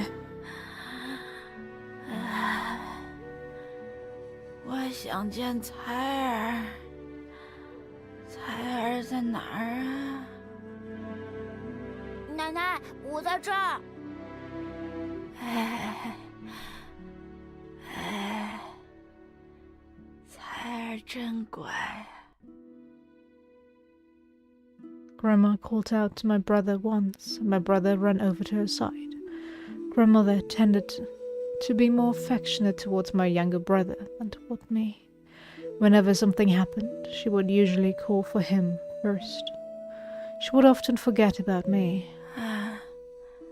穗儿呢？ Oh. However, I was caught off guard. This time, it didn't take long for her to call my name. I stood at the spot, hearing Grandma calling my name. I wasn't sure why, but I was getting a bit nervous. I wasn't sure how I would face her. Not long ago, I got mad at Grandma because Mom said Grandma wanted to have some meat, which led to the kitten being cooked. But now, for some unknown reason, I'm not really mad at her anymore. 穗儿，快过来！ Mom called out to me. I didn't hold a grudge anymore. Instead, I obediently sat by my grandmother's side with my younger brother. 奶奶，我来了。 I gently called out to Grandma before sitting down and looking at her. Grandma was lying on the bed. Her breathing was weak but steady. I thought she would look pale since her body was weak. However, her face was actually a bit red at the moment. The wrinkles on her forehead smoothed out and a smile graced her lips, giving her a gentle and kind appearance. In my recollection, Grandma was always fond of arguments, to the extent that one might even say she enjoyed stirring up trouble for no good reason. Whenever someone in the family did something slightly wrong, she would follow them around, nagging for half the day. But now, she's different from before, appearing so gentle and kind. It felt somewhat unfamiliar. I could hardly recognize this version of Grandma anymore. 彩儿，穗儿啊，来，奶奶要给你们讲故事。 Grandma, you're supposed to die any second now? Didn't you say so yourself? 娘，你这身体还是好好休息吧。哎，不休息，我比刚才感觉更有精神了，睡不着了。我就想给两个娃儿多讲点故事。你们忙你们的，就不要管了。 Okay, what kind of story are you gonna tell? Are you the one that tells her about the swine demon. Because she doesn't have a big sister who could be, kidnapped. Meaning it is either her mother or her grandmother tells her no, I guess. Grandma gasps for breath as she scolded Dad for attempting to get her to rest. At that moment, she bore a striking resemblance to the grandma I knew so well. 彩儿啊，之前听过鬼 Hell 差的故事 messenger. 吗？ So what you currently are? 没，那吞妖的故事呢？ Swine demon, alright. 也没。哎呀，那看来奶奶之前净给穗儿讲了， I 都没给 thought 你讲。 she only spent time with her little brother. Why did she never tell those stories to him then? 那我先讲吞妖的故事吧。 Hope it's a short one. 几百年前，华州附近的华山上住着一头豚妖，修为千年，专吃小娃子。 4个小娃子被捉了去，其中有个勇敢的娃子藏了一把刀，准备要杀那豚妖。 Is she gonna tell the story of Mansui right now? Grandma told us the story about the swine demon. The sun went down as she went on and on. I do not know the story of the swine demon. If it's relevant to the story, you'll have to edit somewhere. Because not everyone will be familiar with some random folk tale that apparently is very common in China. I have no idea. The sunlight in the room grew dimmer and dimmer as did the light in Grandma's eyes. When the night came, Grandma's voice grew increasingly faint. Each word seemed to be a struggle, with her trying hard to breathe while speaking through her clenched teeth. Eventually, she stopped before finishing the story. I thought she fell asleep at first, but I didn't hear her breathing. Dad came over and touched Grandma's wrist, then stood there, absent-minded, without saying a word. I also touched Grandma's wrist. It was icy and cold. That wouldn't happen so quickly if she just died. After that, Mom and Dad gathered around Grandma and cried. My brother started crying too after seeing them in tears. The room echoed with the sound of weeping. I was stunned and stood still as I glanced at everyone. I felt as if my heart was being gouged out with a knife. But I didn't cry. Earlier today, I had already cried all my tears for the kitten. By the time midnight came, there were none left for my grandma.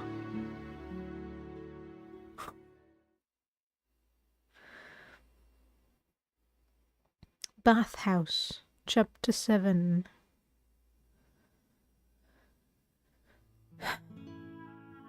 Leaving Shugua village, it's a 3-day journey to Wengshan. Each day we walked a bit, munched on rations at dusk, and drank water. Nothing out of the ordinary happened along the way. If anything stood out, it was how the lambs started getting along better. One time, with tongue snoring away, I feigned sleep. The lambs took the opportunity to exchange a few whispers. 姐姐，你原来不是哑巴呀？是呀，不是哑巴。 No.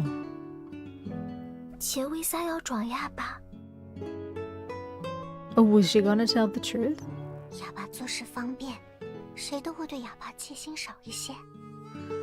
True, true, true. I said so in the beginning, I'm pretty sure. When she was introduced as a mute.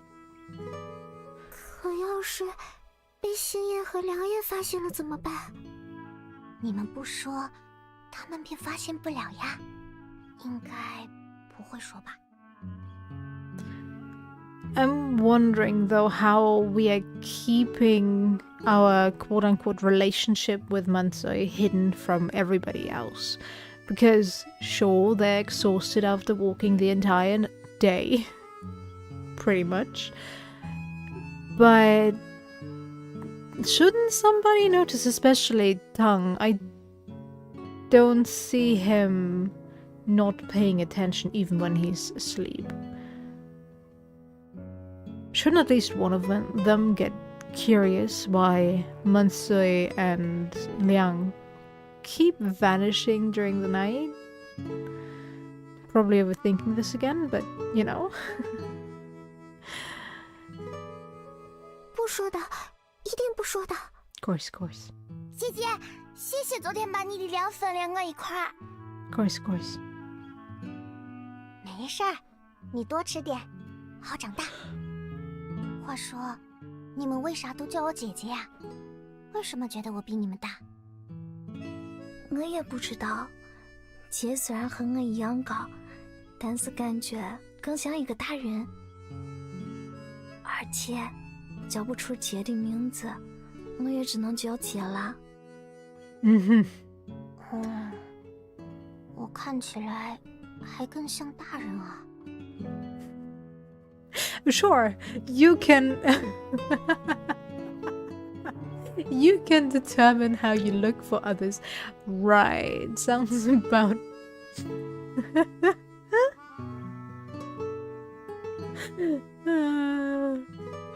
if anything, especially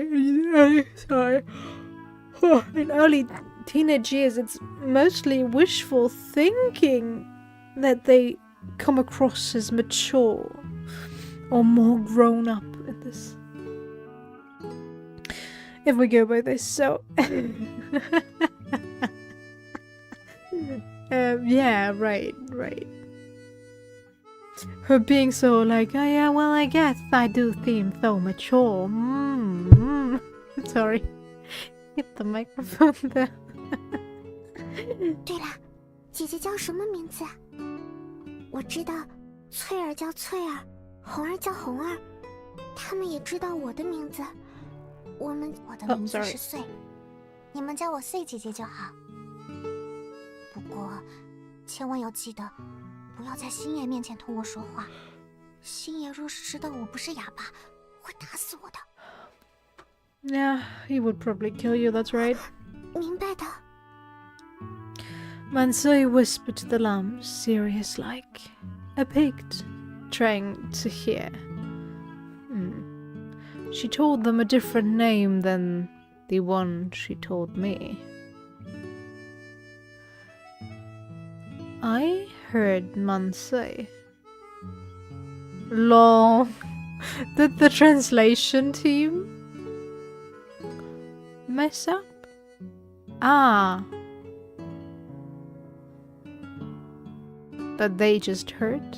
Say, what's her real name?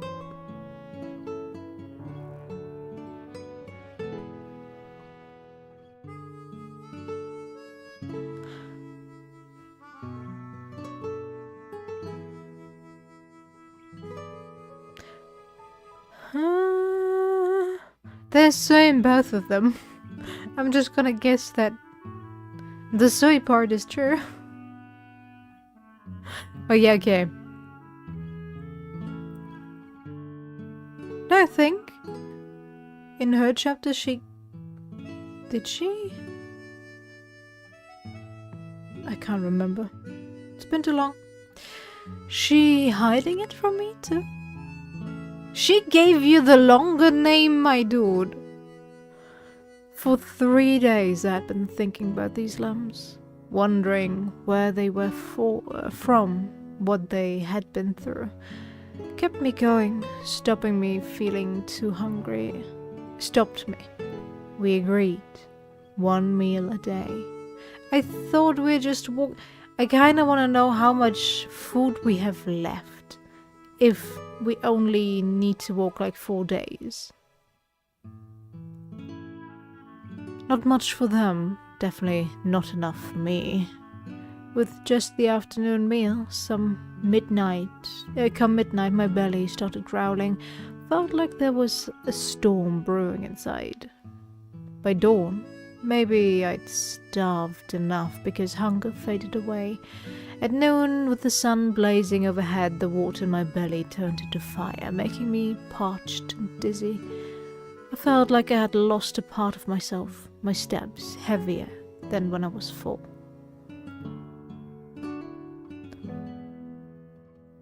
Okay. Exercise actually lessens your feeling of hunger, so feels a bit weird that he's so starved the entire time. And I did intermittent fasting for quite some time. I went a couple of days without food with no trouble, so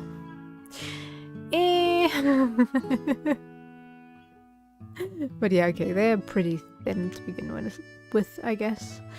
Thankfully, the days like these didn't last. 3 days later, we crossed the main road and reached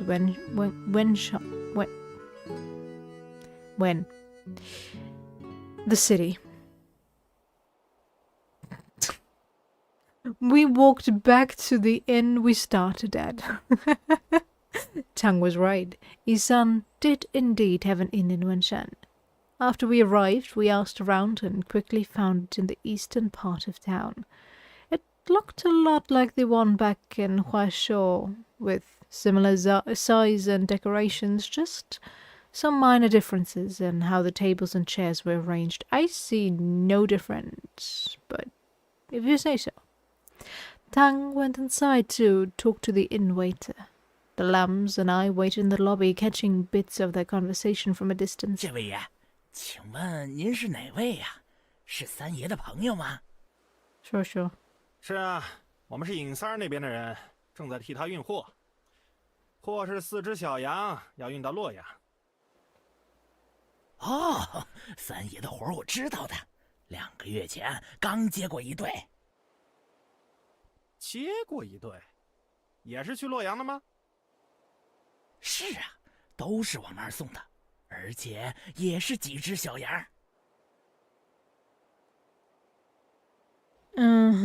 Well, guess they go through those little lambs pretty quickly. 先不说这个，我们走了几天了，需要在这儿休息1天，再补充一些补给。明白，您在这儿休息就行。接三爷的活儿，在这儿住是不要钱的。若是想买什么东西，我告诉您在哪儿买。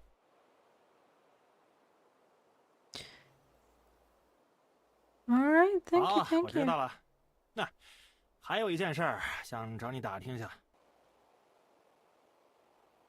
So that sounds suspicious. Was Li Gui the guy we were supposed to meet? We have the screen of... Alright.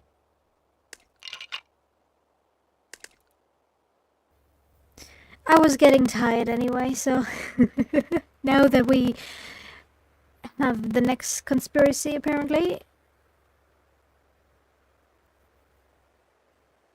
to clear up, I guess we can leave it at that. Yeah, works for me.